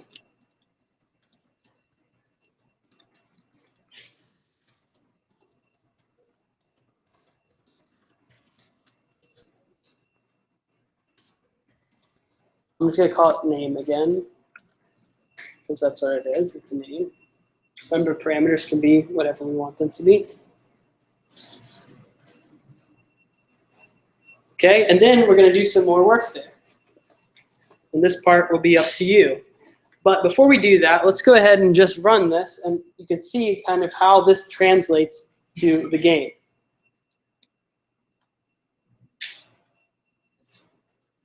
Okay, so to run it, I run node, and then the name of the file. The file we're working on is index.js, and then I hit enter. Nothing happened. Why is that, you think? Yeah. Correct. So what happened was we've defined a bunch of functions, but we haven't called any of them. Okay? So we've defined start game, we've defined intro, collect info, collect name, and collect vehicle name. We haven't called any functions yet. So to start the game, at the bottom here, we're just going to call our start game function.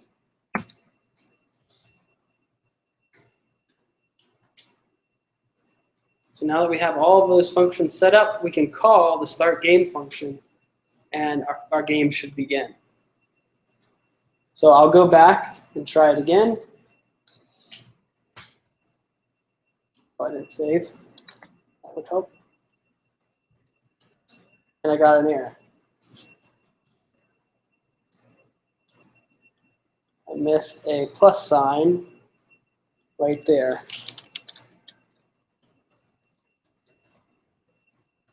Okay, so again, I just saw this as pointed me to this area here. Oh, I noticed I'm trying to do some string concatenation there, but I forgot a plus sign. So I'll run it again, and I get the first prompt. SRSV plus please press enter to start. It'll give me the introduction here. A voice comes on over the intercom. Please state your name for verification. I'll type in my name. Thank you, Captain Jacob. Please state your vehicle name for identity verification. Spitfire. And since we haven't defined what happens, then it's just going to end at that point. So now our job is to continue building out this game such that it actually does the rest of the work. Yeah, question?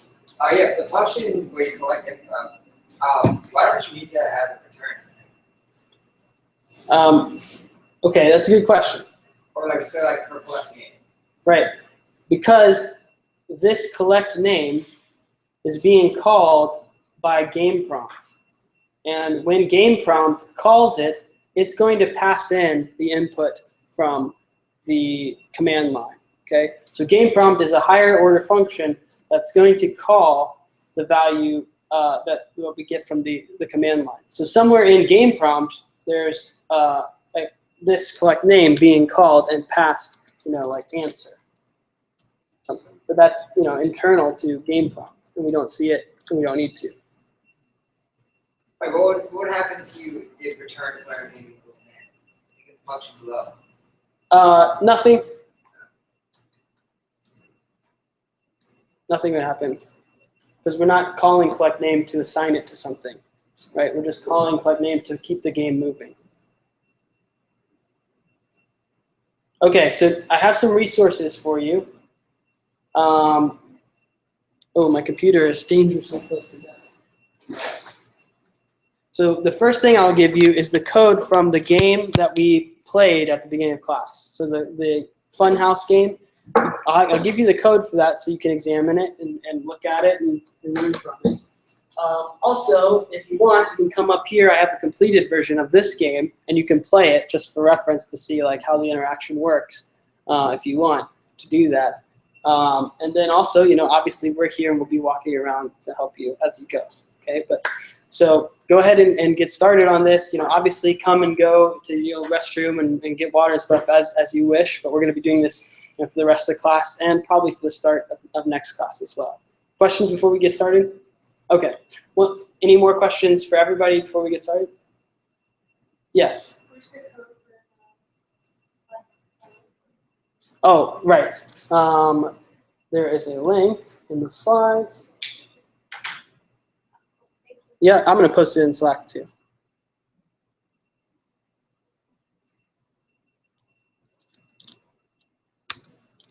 So in Slack, there's the code for the Funhouse game, which has, some things that are similar, some things that are obviously different, but you can use it for reference. Yeah.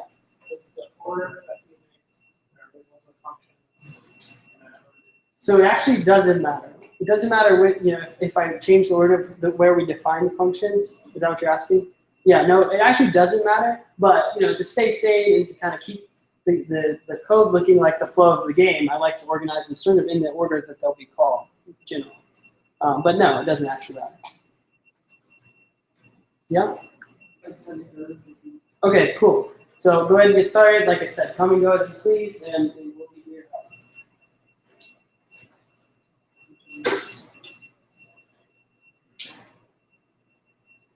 Tom has a key.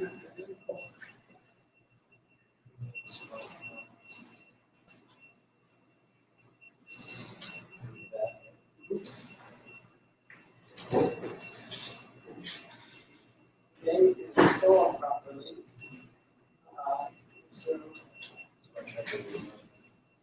Just a little bit of that.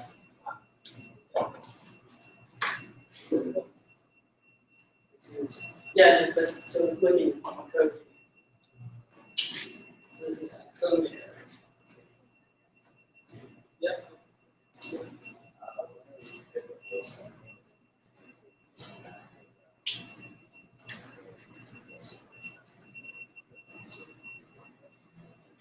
Yeah, that's weird. So as long as the package, yes, it's there. So as long as it's there, that's what all that does is create that file. So it should be good. As long as you install. Yes. Colors, it's optional, but it's how you use it. You'll see how to use it in the other game. Yep, just like. Yep. Oh, yes. Yeah, good idea.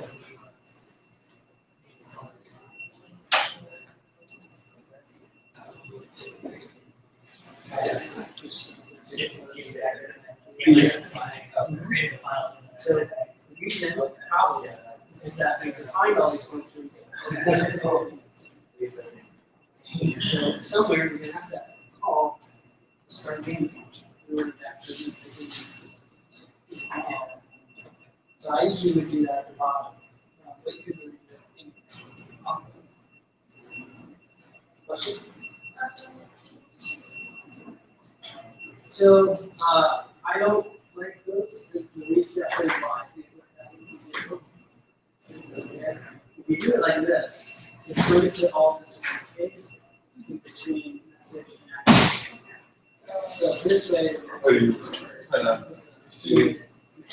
So I asked for the vehicle. So. They only have 1,000 gallons of fuel. Yeah. Show up. Make sure that's what No, the only way to do a different line is to use that. New line. That's logic. The back page shows what they're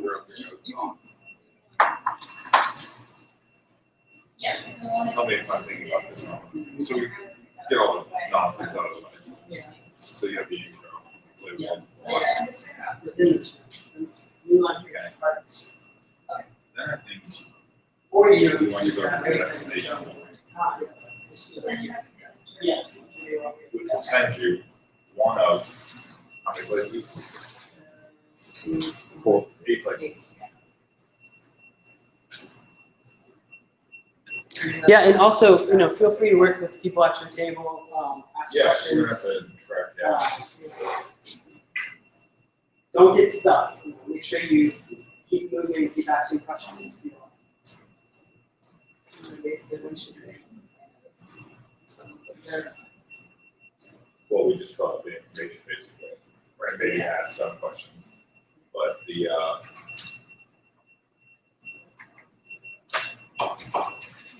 but then destination tracker, we have to track gas. We might want to alert the gas, Yeah. and you'll have to be an exit on each of We the also have to planets. keep the warrant, etc. You'll have to sign up for a very. Yeah. You'll just probably go counter. Um,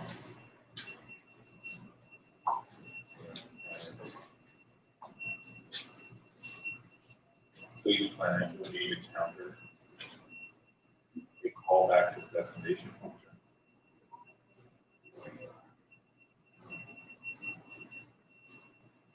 Because if you look in the extensions, we're not doing relative distance. Distance from the planets. Right, I think it's like, Earth is always 10 years worth of time. Right, distance. yeah. It's not an XY grid. Right. It's always just gonna be 10. But you always have to prompt it. So after they, You always do, you always like have to count. so there always has to be a leave function on all the planets.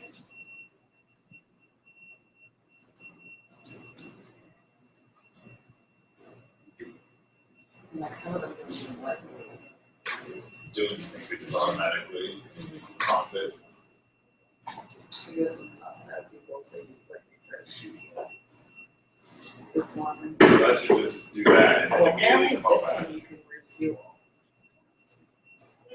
So if you can somehow make it to.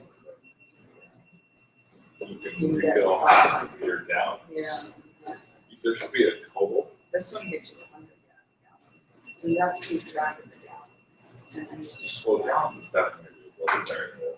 My question is, should you always limit it to 1,000 gallons, because that's how big your tank is? You can get back to one. Yeah, I mean, I don't think you can. Oh, I see what you mean. Like, could you go over 1,000 gallons? You're gonna have to. I guess you could, because if you end up on Prometheus, right away, with the person you select, you're able to get 500 gallons. You land on San, you get 500. So, you know, it's basic outline of what we need to do. We've outlined like. Yeah.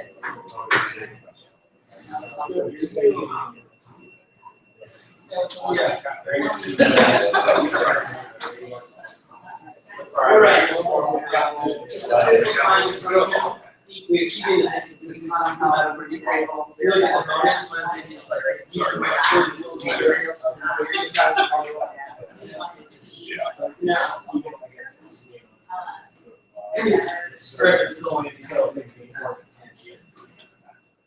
No, I would actually.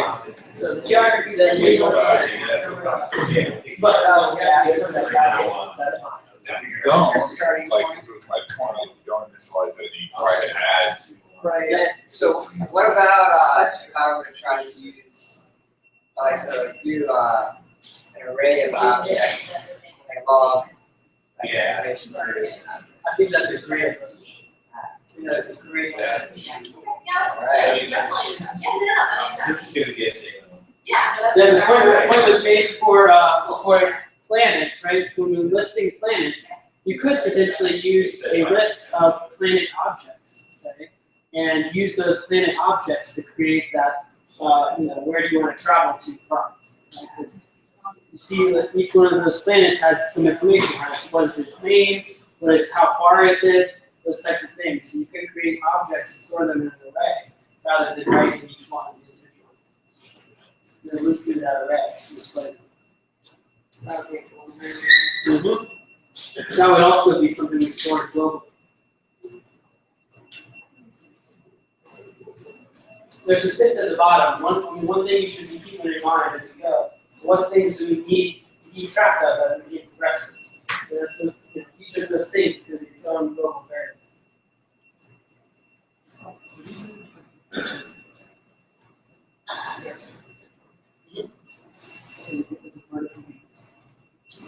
No, I mean, so remember, game works when you use an array. Each one of these things is going to show, it's going to wait for it to use a messenger, it's going to show, it's going to use a messenger, and then it's going to run this.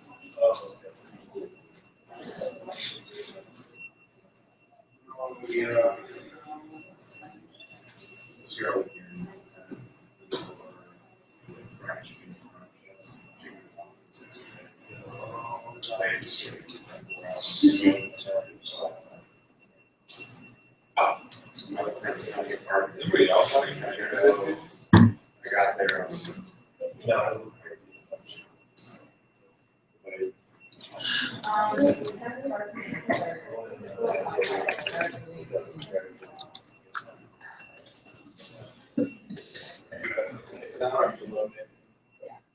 In general, I just posted all the code that we did together, just in case you didn't quite get it all down.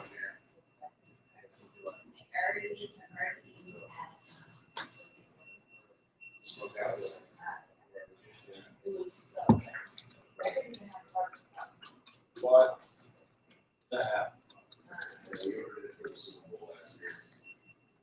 And also, like I promised, if you ever want to come play the game, see what a completed version would look like, I have it running up here, and you're welcome to just come up and go through it.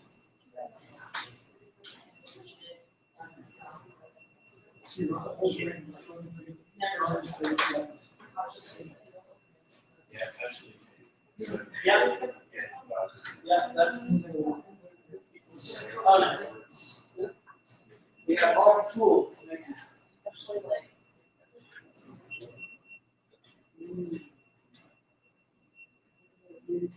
You're getting action, I guess. Start with one point.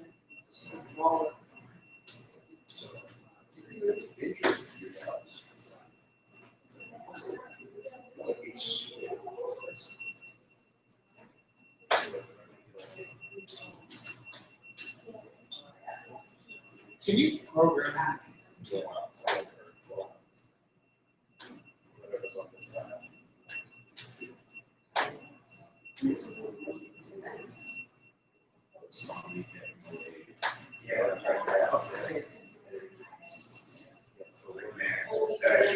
Nice. Yeah. Oh, yeah. I don't know how these people do it.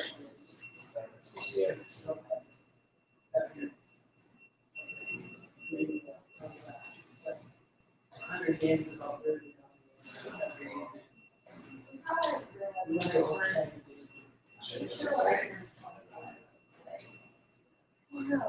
Funny thing is, I'm probably one of the younger ones. They're like, oh.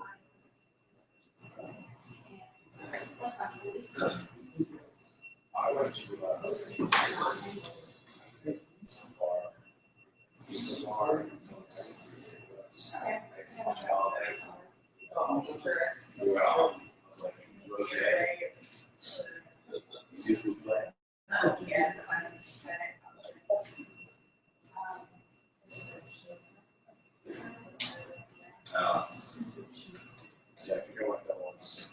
Please don't get stuck.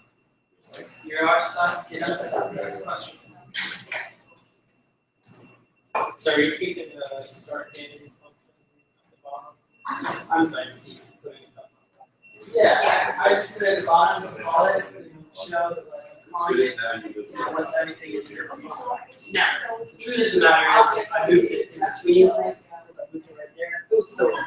So, but just to organize my game, here are my little variables, here are here. Sort of organization. Yeah, totally, yeah. generally you'll define all the variables up top. So you'll have the function definitions, and then you'll actually start writing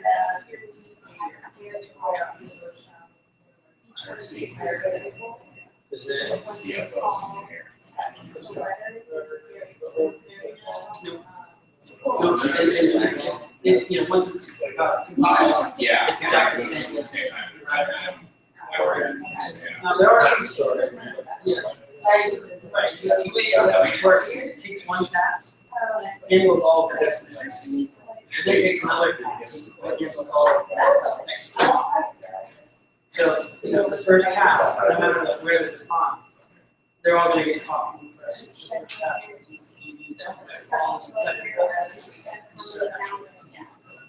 when you start actually executing, it's very important.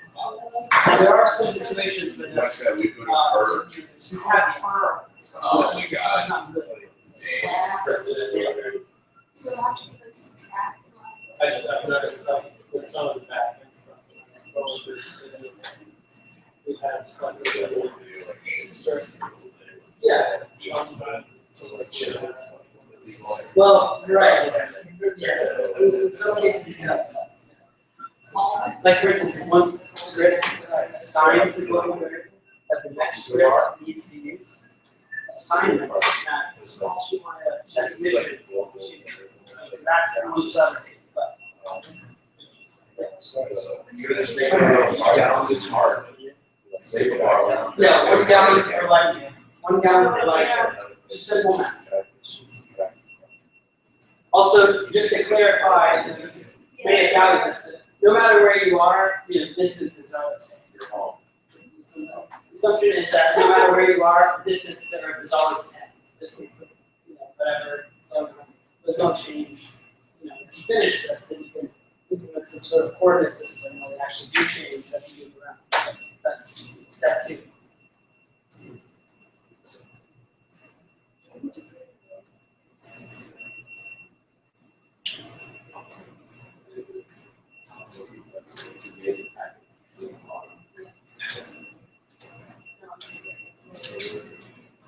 Yeah.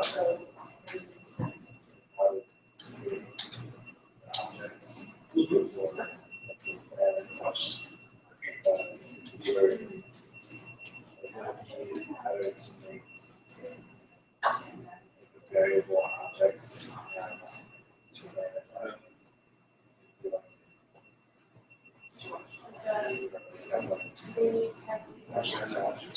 Yeah, I mean, that is certainly one way to do it. If you're doing some research, also, you have to look at stuff. Oh, so yeah, it's. Yeah, that's how I did that. I was looking for a clearer way of doing it. It's like, yeah, right now, I'm like starting out like it's just one long. Are you just doing slash n? So instead of having a good one, you have lists, and we're the first object. I didn't know what I was doing, so I just kept running comments. I think the end is that, but I don't want, I mean, now this is like one massive line. So. Yeah, but I can't think that I was clear, so I'm gonna bring it up. Slash n. Yeah. Does it have to be inside or outside? That's That's the same, so like that. and there's an object that has a name, No, it's if you do it, it's all one. and a distance. So, and from my understanding, you would only ask 2 quotes, and you have, it just gives you a line. You can also- If you're just doing mapping that way, that's not.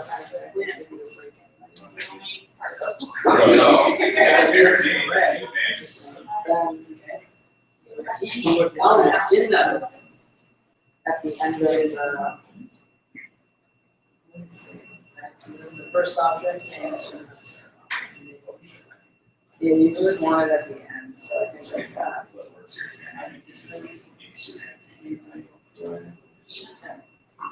Second object has a name. Yes. Oh, Yeah. and distance. Whatever. So we're going to just. And so then we create that prompt, yeah, and move through each object and create the line that's based on the attribute or the properties. It's like, You get on some exact balance. Crossing lines. Is that something you need to keep track of throughout the course of the program? Yeah. Yeah, totally. What, what kind of, what value type should be stored? Function converts, So we're just gonna say one to one. Okay, so, what do we store in the field? So we create a variable in our field. What do we store in?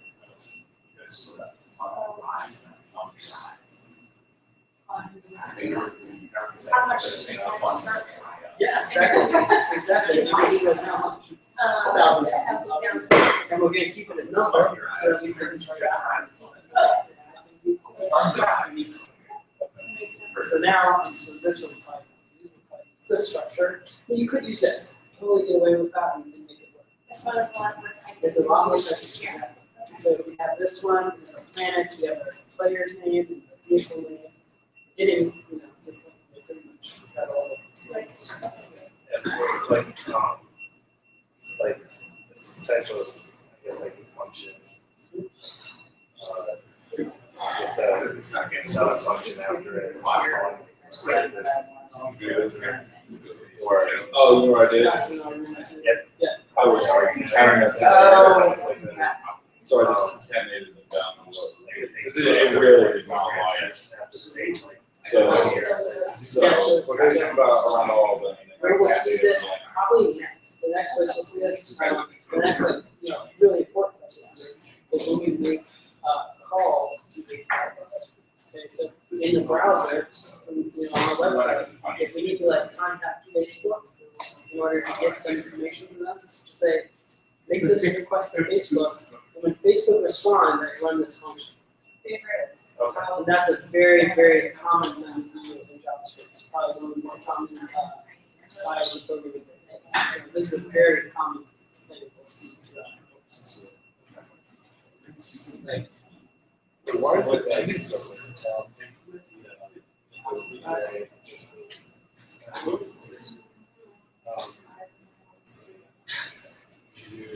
I started with So yeah, yeah. So what I would do is I would construct one string that has all of the planet information. And then you can say where to captain, that's the first argument, and the second argument would be a sample string that has all the planets. Not the second argument, the second item in the Alright, so at least I said we get on the strings down. So the first one would be where to captain, is the first thing you say. The second thing you want to say is a list of planets. So we can just construct a list of planets as one string using a for each member. So instead of having to write something out, I couldn't make an array. Yeah, so imagine if you will, that we simply. Okay, yeah. Yeah, so that's what you could do is make a planet array. Rather than taking in these each individually, you could loop through your planet array and construct this string in your loop. In the array. It was using the array, and then you loop through the array to create that string. So what do you think, what items are going to be kind of values? So I'm gonna have Earth, Okay, so then just okay, yeah, so what is the, what value type is in that array? Is it a string? string, oh yeah, string, So, and then that's probably. Okay, so you need a string and a number, you need to try, so how are you gonna do that? Exactly, so it's an array of objects. Would I start with my array and use them and I would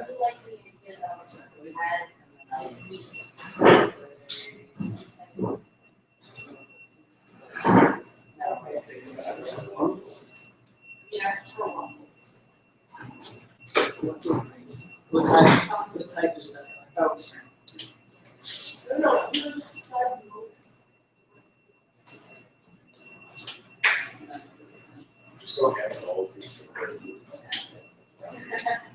Not about the lighting areas. That also. Well, I mean, they all have units like yours, so you can see and your booth on the site. So then the things we need to account for are the dynamic things that are different. So how do we add another element to this, right?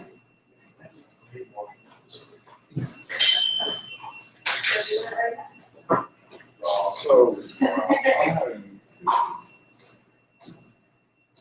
so, that's, I don't know. Taking a break, doing a vacation. see how when I want something, it puts that there?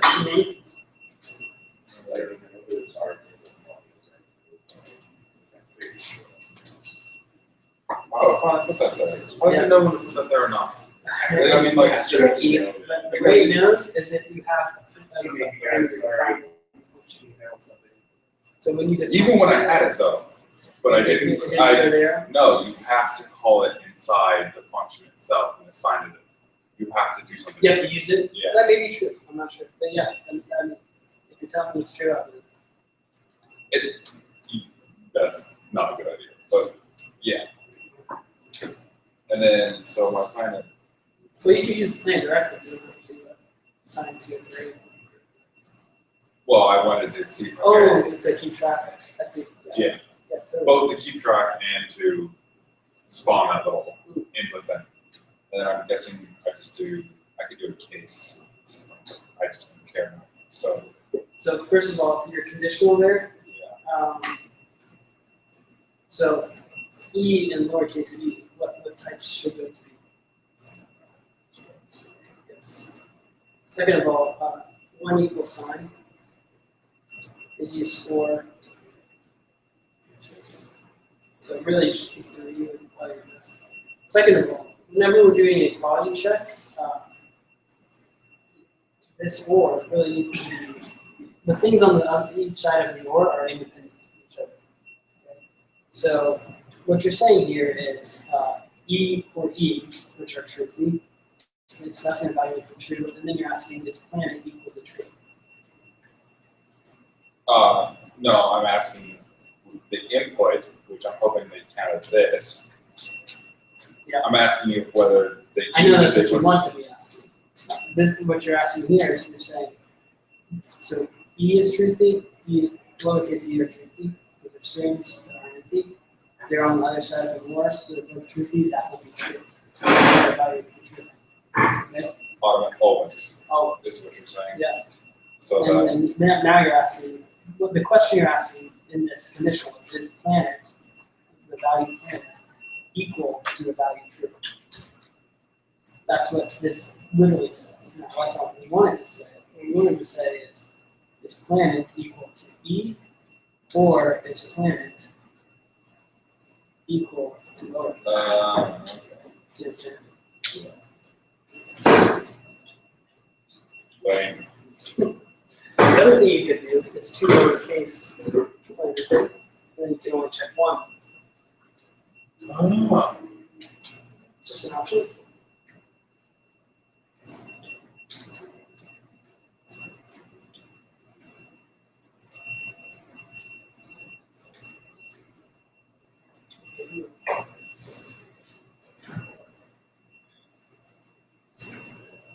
Okay. Yeah.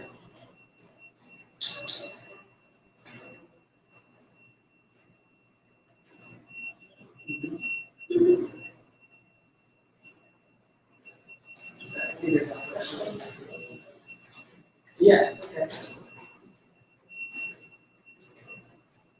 Okay, yeah. So this is gonna get a little tricky. The thing, when you think like this, obviously, the concept is like in there, you keep and so really what you're saying here, component is this first object. And you want many of these things next to each other, it has to be something different. So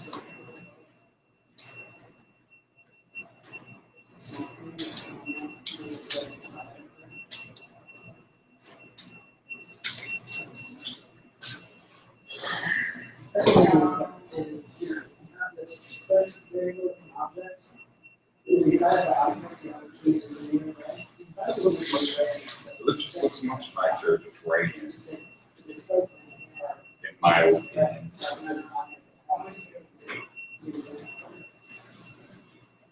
No, you can just move that, move the whole array out. You don't have to, you can certainly work with it, but it's gonna matter where you can go here, so. And then you have to do that, that's training. Now you're saying, array is. So the next part. Now you just go with the array, just go back. Oh, yeah, some kids, they're gonna. So I asked for them. You take that. We have an array. Then find it to load states, because you always want it. And then I guess 8 if else statements. No, And then each else statement will have a function of the planet. What the Right customized. now, each one of these is That's like basically the function itself. So really, it's even better for us That to function know where that's. Take from there, but also, yeah, it's not really, Yeah. It has So, a lot of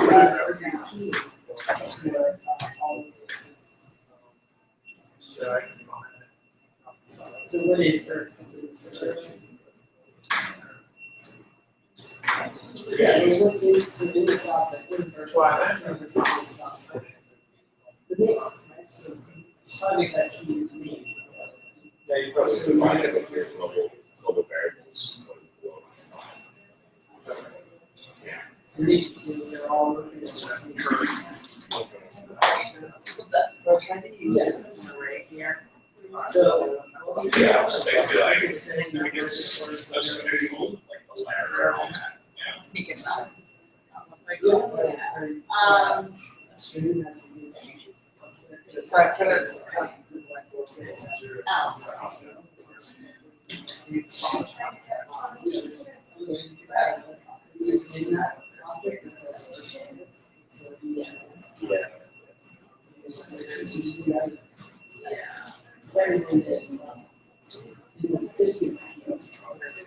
Storing the number, but then also, putting in straight line. I think the way you want to do is instead of having it just name planets, put the name planets not. Name, and then the planets not this room. So you don't want to,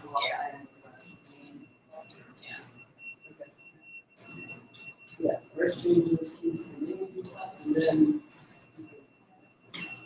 Try to use Instead of console, you just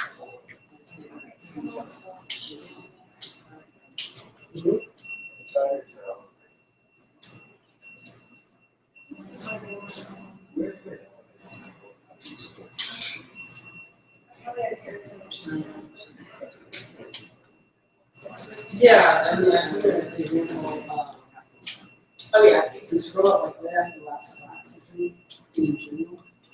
So really, I can't remember if it's. Is that? I can't remember.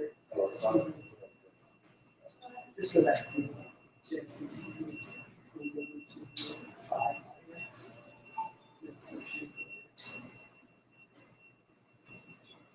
So this would may or may not be extinct. But if you scroll down, leave.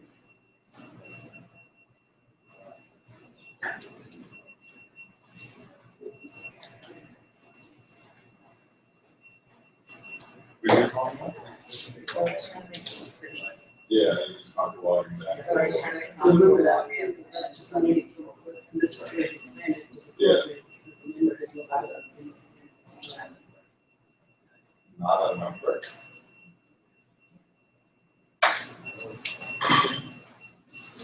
Even. It's already in. It's already in. I think right now, because Yeah, it is, okay. So this this is is where it motivates to that, it's still, so it's already prompting you. You don't need to.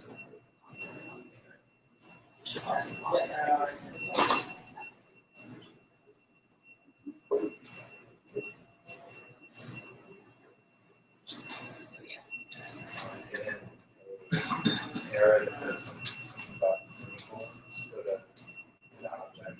Yeah. So yeah. So how do you separate things in an array? Exactly. 1, 2, 3, 4. So the object. So where to have to check it out. So with the outside of the object. Yeah. So you can think about each one of these objects. It's just You're saying like you have your array of, so you replace that whole object with one. so, And then this one too. It's a routine that you're familiar with. Yeah. The only difference is that whole object is a single value.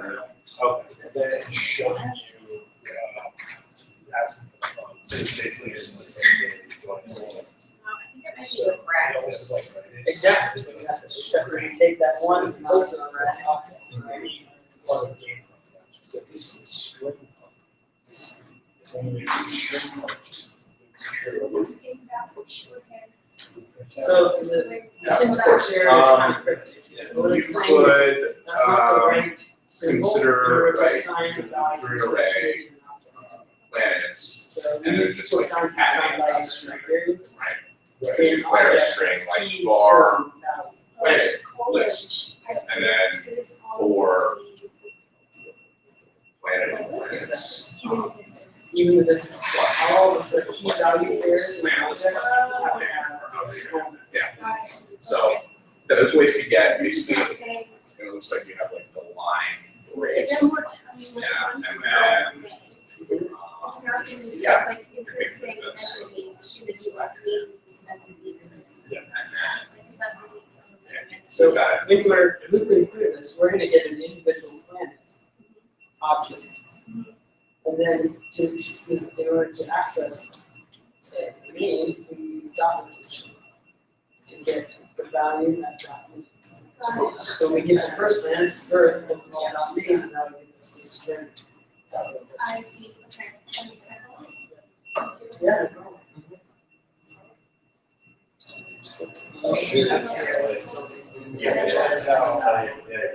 You have, you have as well. strings, all of these things. Zoning the Ooh, so consider marijuana sorry. Yeah, so you do that, create that long string.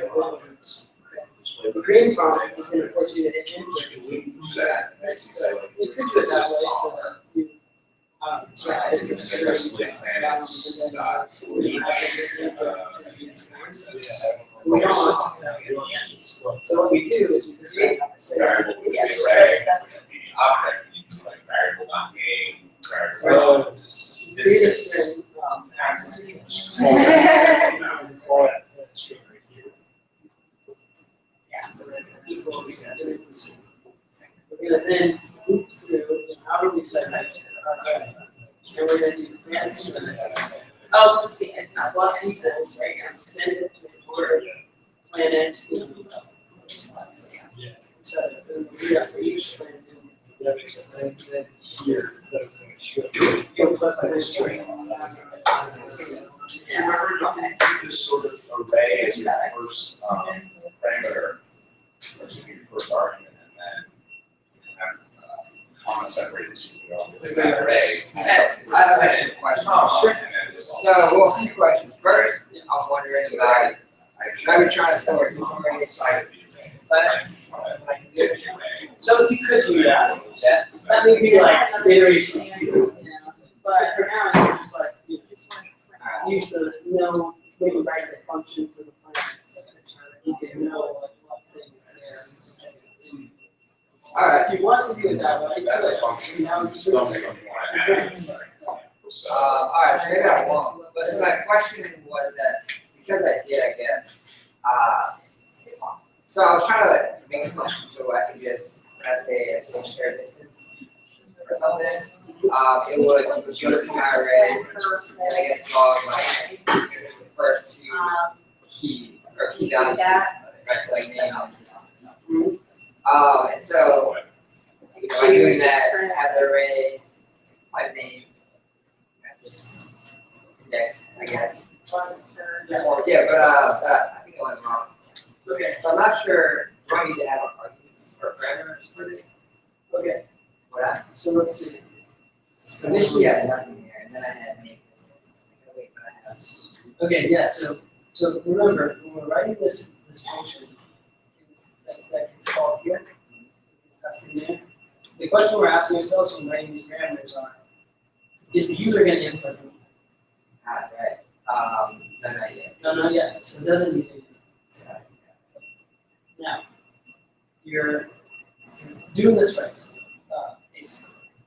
A couple of things though. First is,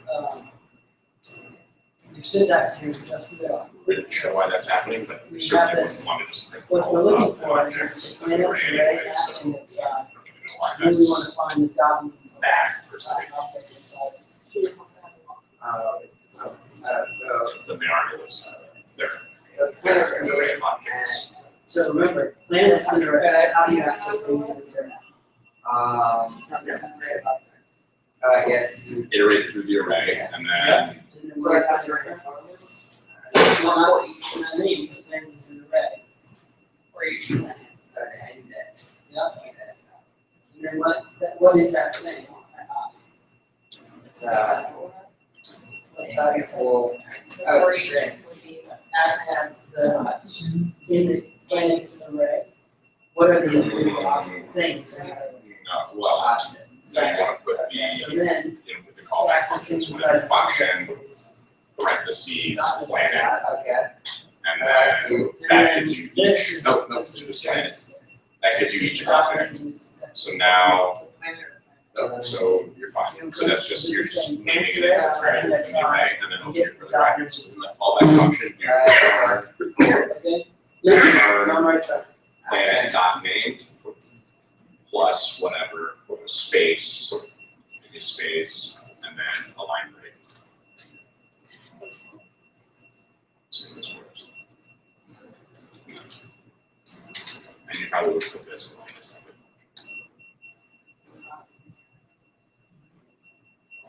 I mean, for refactoring, it's fine. Yeah, you can keep it like that.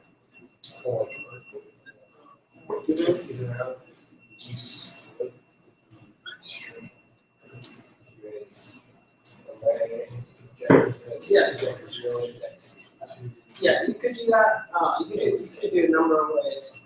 I would just start off by not doing that's not really fun. So, yeah, I would do that, but I would just parentheses, In the long yeah, run. find the first object, put that, put another parentheses, and then take the rest of the string after the first object. Using this function called substring. So, so you could do it that way. You could also store the names with parentheses around it. That would be one way of doing it. Or you could just not worry about parentheses right now. You can focus on the upwards and you can bounce it. Gotcha. Nope, that's your instance, it doesn't matter. what you call that. Because you're just, it's the parameter. It's your array, that's your array element, yeah, it doesn't matter what you call it, it just matters how you refer to it. It's like how you're calling names. Yeah.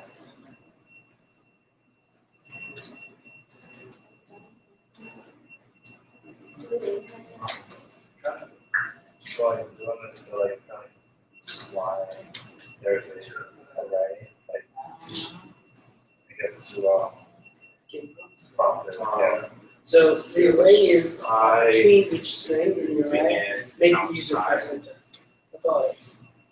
So if we made this all one string, good choice, where we have to travel, that would all come out at once. okay, What we're saying here is show them good choice, make them press enter, and then show them the travel, and then press enter, then when we have travel. okay. So it's like that for anything or just for Yeah, no, this is just how game prompt works. Okay. That's how that function is designed. Alright.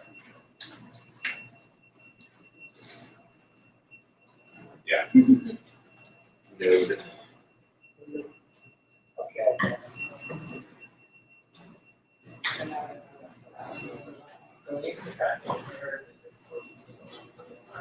No, it did. Yeah, you just did that. I did that because I don't like calling long lines, yeah. So the way to force a new line in the string is to use the new line. Backslash new. Other questions? Okay. Yeah, so we'll talk.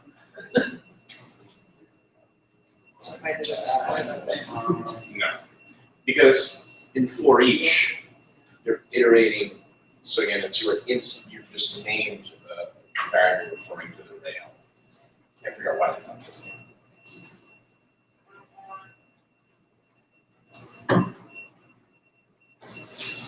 Okay. All right. So what's going on here is that for each is calling that anonymous function several times, right? One for each player, and is then returning the value. But so it helps if we look back at the for each that we wrote ourselves. I can give you sort of a summary.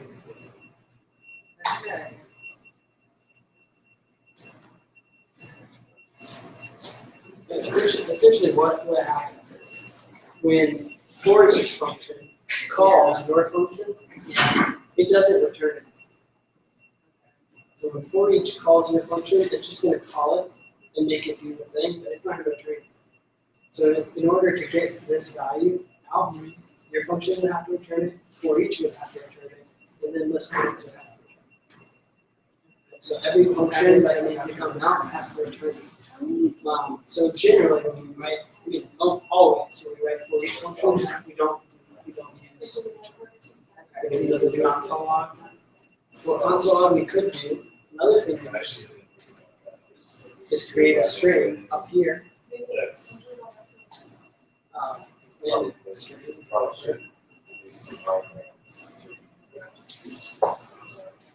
Started out as a string.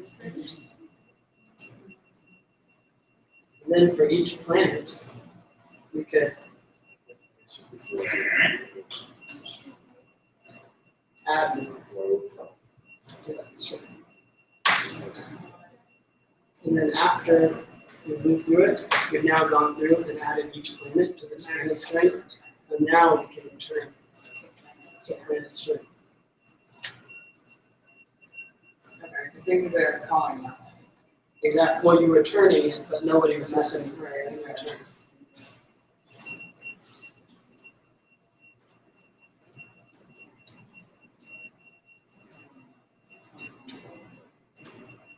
Okay, breaks in there.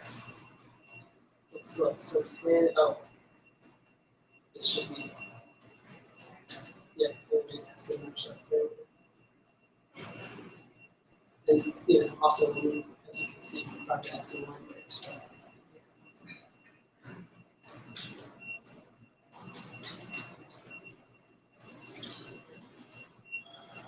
There we go. Yeah. Thank you. You're on. Nope.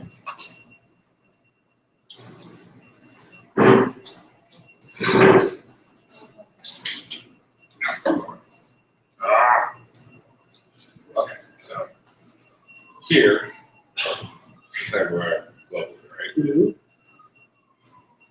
Here, I got the name. Mm-hmm. And here, it's console. Okay, it says silver. Yep. Then, when it tries to call it again, it says it's on the font. Right. Okay. But the pilot name does not, and it's the same exact thing. Look at line 29 and look at line 38. Tell me the differences. It's very variable, isn't it? Exactly. So it's creating another variable called chip name in that It's in the not collect vehicle name global. scope. Yeah. Exactly.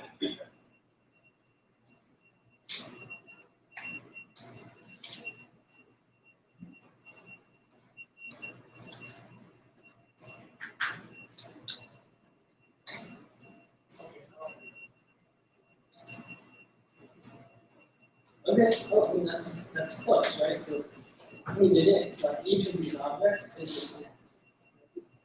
But we don't actually want to log the planet itself, we want to log the string constructed from the planet's attributes. Okay, so Okay.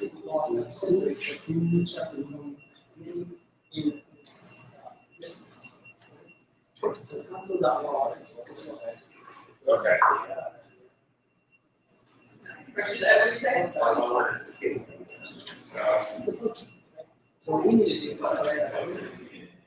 Instead of logging. So, you don't need to write it out. How'd that go? It's it works now. Now I have to. Figure out. Yeah, you get it. Would you like to see? Well, not that one. Well,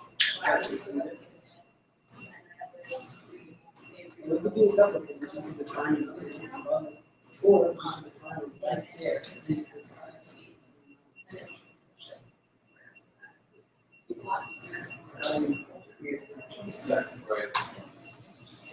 make that. Okay, Right, so so after you have them select something, then they'll go to this. Yeah, yeah, it's done. just make it lowercase. Yeah.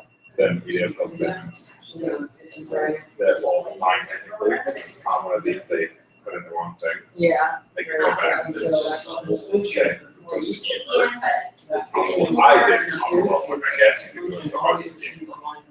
But if they want, straight backs, Oh, yeah. right? You went like, you throw it in. And if else, you have less than 3 hours for next, you can refund the gas used, get back out.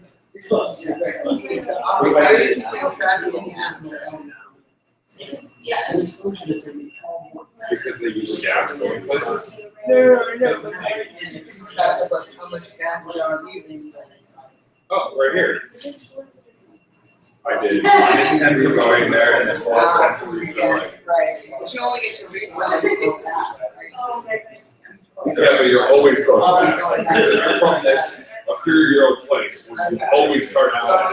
And you're literally just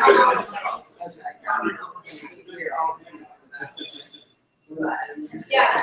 But now that if you set that up, and when you set up a function, you figure out every single other plan, Yeah, then you're just filling out information. right now, yeah, I mean, so basically, what you do is now you're having to build all the functions now. It's basically run all the stuff you select.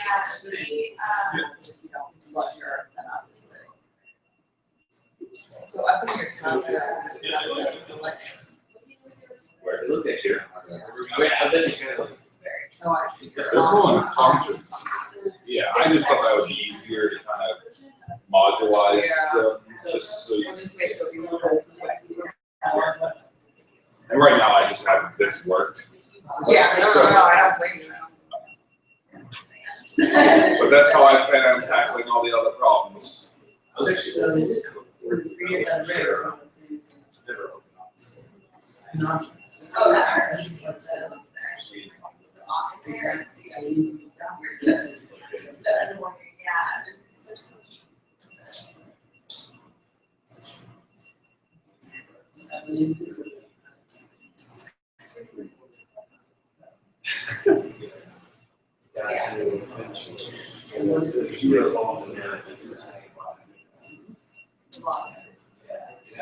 We need a lead.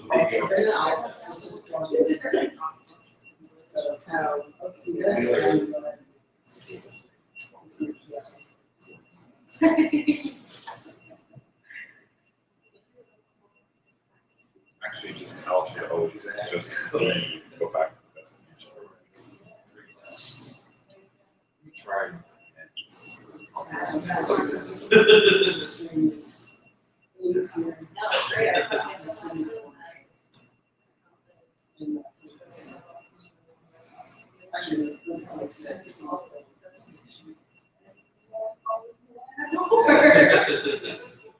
you need to.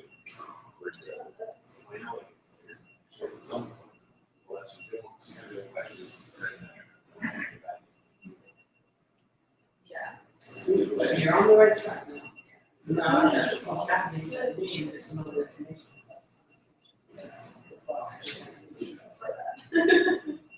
Give that a shot. Okay, I'm ready. Okay. So yeah, that's a object. So Object here.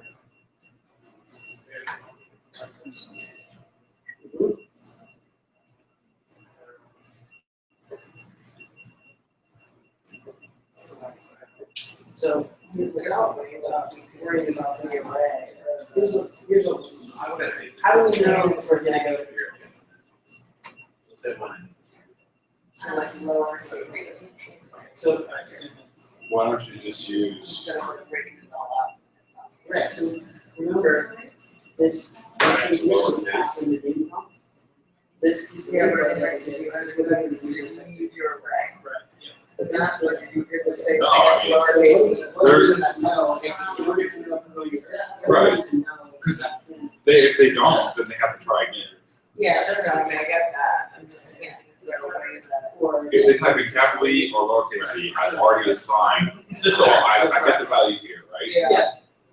Whatever This it data is. structure. Then I make it to lowercase, But for now, it's just. and then I just do a lowercase check. Right. Close it down. So I'm just trying to say, like, instead of having to write all this out, can you like basically have it go through your array? Oh, you're checking to see if they typed it out. So Well, I guess I'm just trying to avoid having to type out, like, if. I meant like here, where you're like literally saying. you can, so yeah, you're keeping track of. I'm just gonna have to type out. Assuming that's basically lowercase. That if the, this, function or else, blah, blah, blah, blah. I just didn't want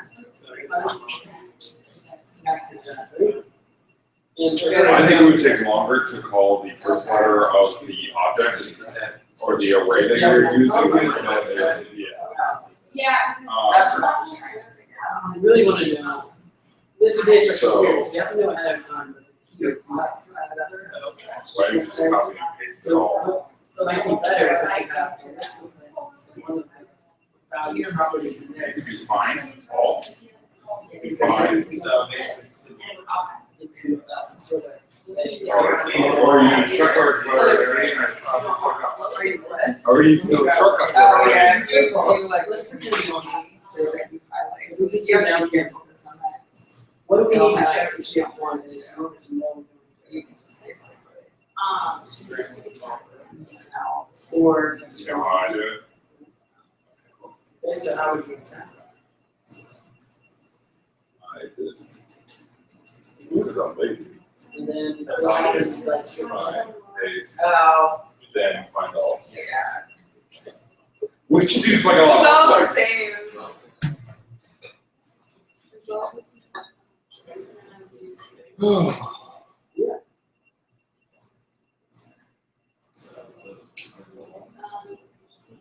I'll probably use this. Actually, probably not, because I fixed my server problem. Oh, yeah, and then that's your one. Now, well, that was highly, Yeah, where is it?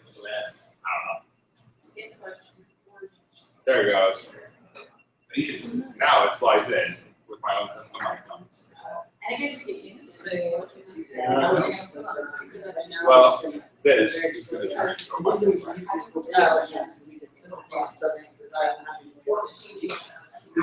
Oh, I think they've never seen Bootstrap before. oh, you're right.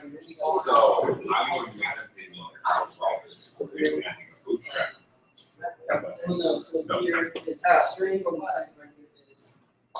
For their Spark action, I don't know, it's like this Yeah. Spark action, and they basically every election year run a video series of young people telling the president what they want in the next 4 years. They're creating for what they want in the next 4 years. So yeah, I can show them. So they need a way to display videos and stuff. So you can basically just go to like a small. Was it a good name? Bootstrap website that just like.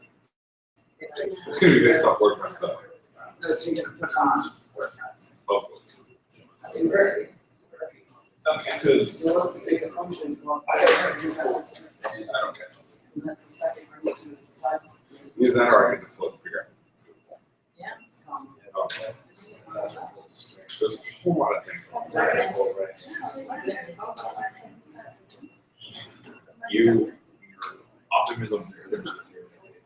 Then you have to define the function. It says what happens.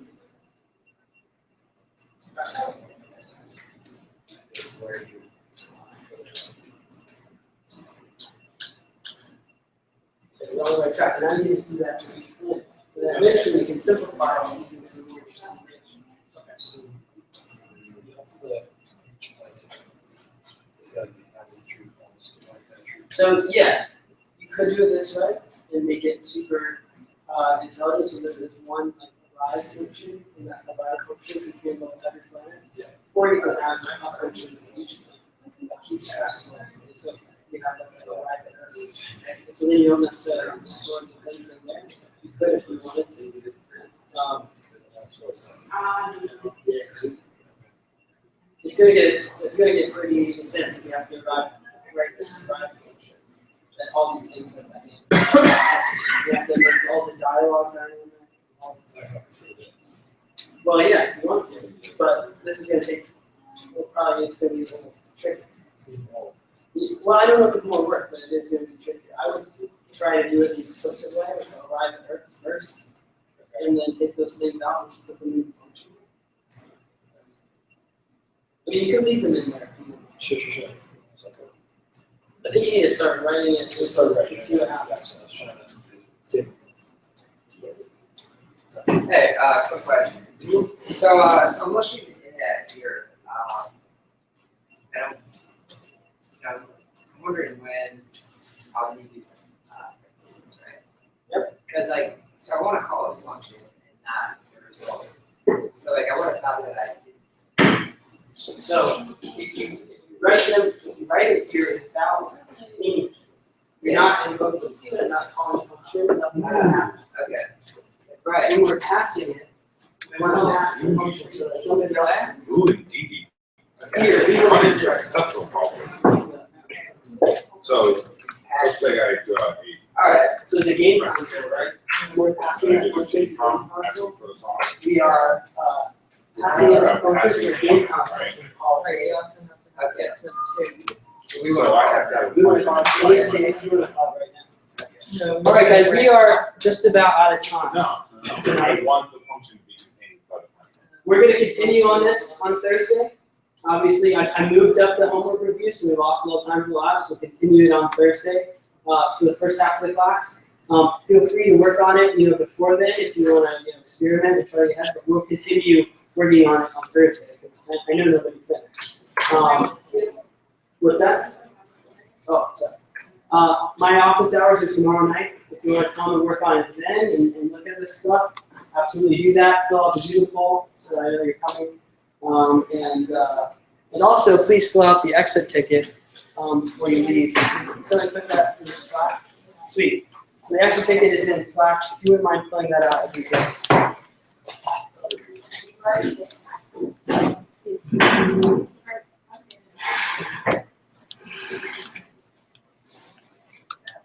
Like I should have skipped that. Yeah, I mean, sometimes it's not a bad idea. And you can study it out. It's true.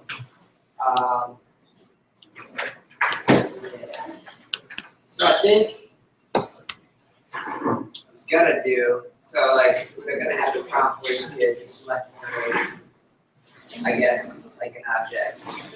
And then just fill that object in with, and each packet take and mix that, so you can It should say. Yeah. and then What's number bring that four on one the question. Yeah, it listens. Oh, there. Well, like, so right now, the way I have it set up is like, my array only contains, yeah, exactly. I think that's a good place to start. What I would recommend is that you do this the simplest way you can to make it all Labs. right? Do that first, like whether that's right next to All my names. But I really, it's class.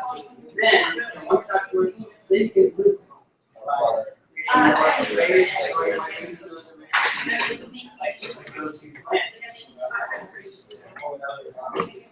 Oh, sorry. First thing, second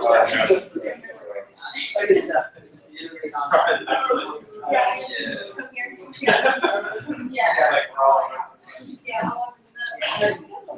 I have the structure. That's the most important part. See, you fill out the structure, it's the easiest part.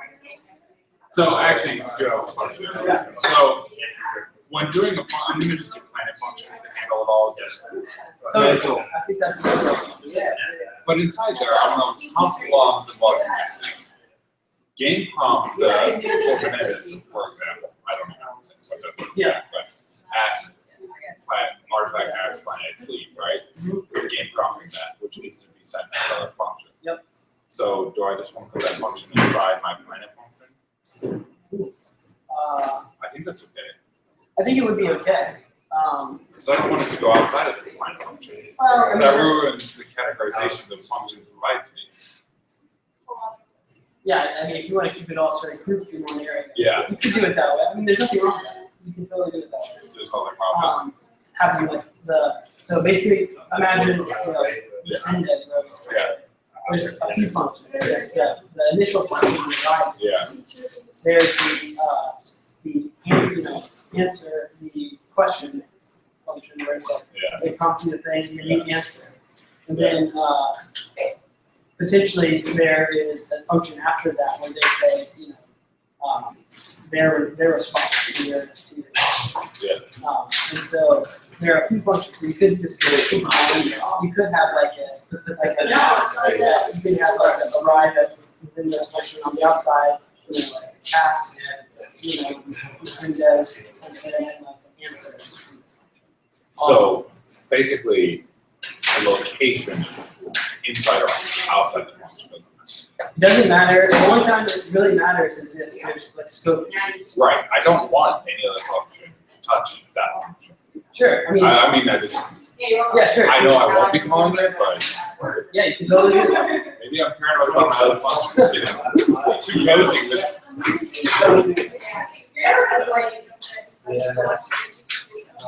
But if I did want to call it from like, let's say, just like another planet, I would have to put it outside that function. It's not going to see a function inside of a function. Correct. A function defined inside a function is in that scope.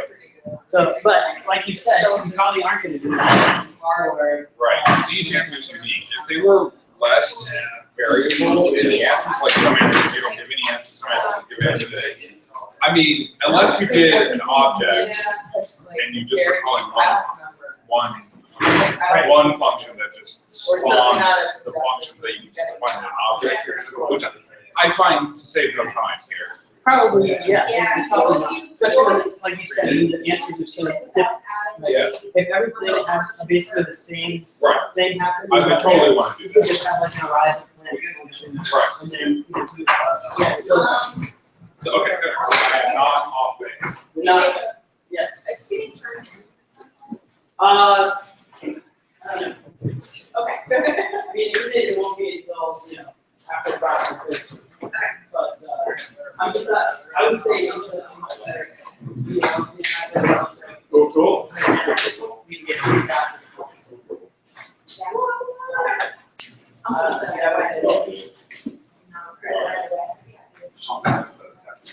Maybe,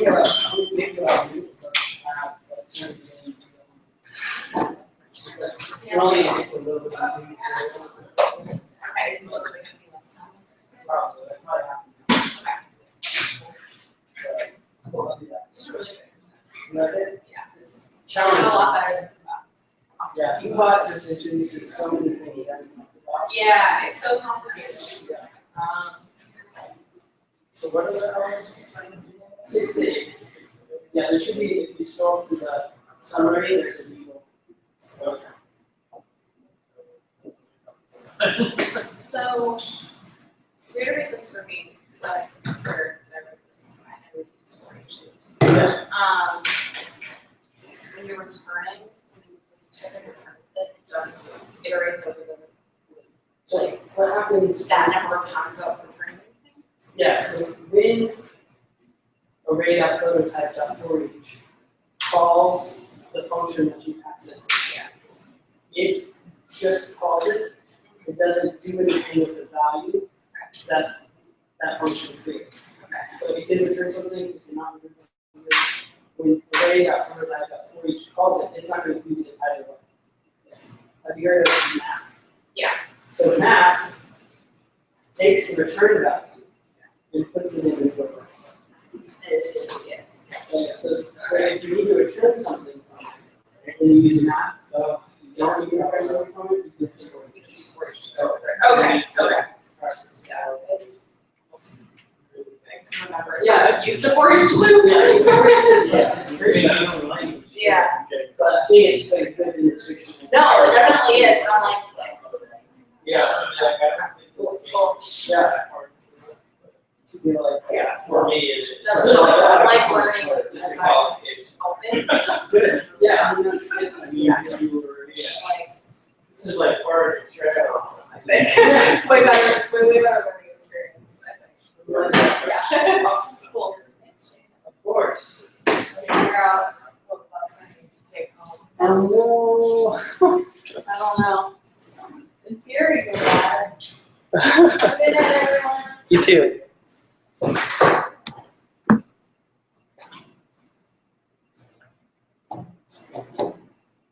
Do you feel like you guys can leave here, continue messing around with this to a degree? Yes, let me know next time. Yeah, of course. I'm able to. I'm manual at least. Probably. Did you take a look at the solution for the other quiz, the other game that we played, the Funhouse game? No, I haven't. I would take a look at that if you have it.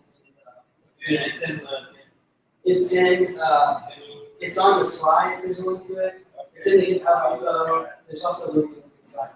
So, because that game, in some ways, is a little more complicated. In some ways, it's similar. In some ways, it's similar. So it's good. I think part of my problem is I don't know why. There's no logic. The thing is, it's not the answer, right? It's you'll have to look at it and like take the concepts that are presented in that file and reappropriate them to your own problem, which is really what most programming is. It's taking various solutions to find specific problems.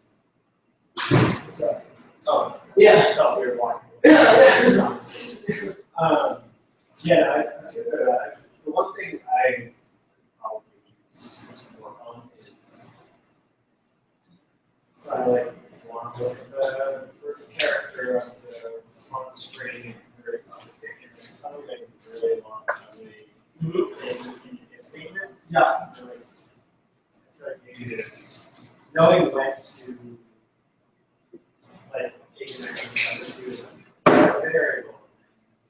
Yeah, in a lot of ways, it's not a personal preference, but generally, like in an if statement, I'm going to keep sort of the conditional relatively short and easy to read.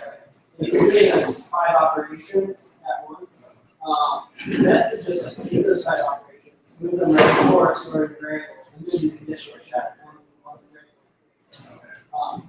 That's it's generally best practice. Now, if you only do 1 operation on it, just say 2 other things, then you probably do that and you don't do that. But it really is, it's sort of a matter of personalization.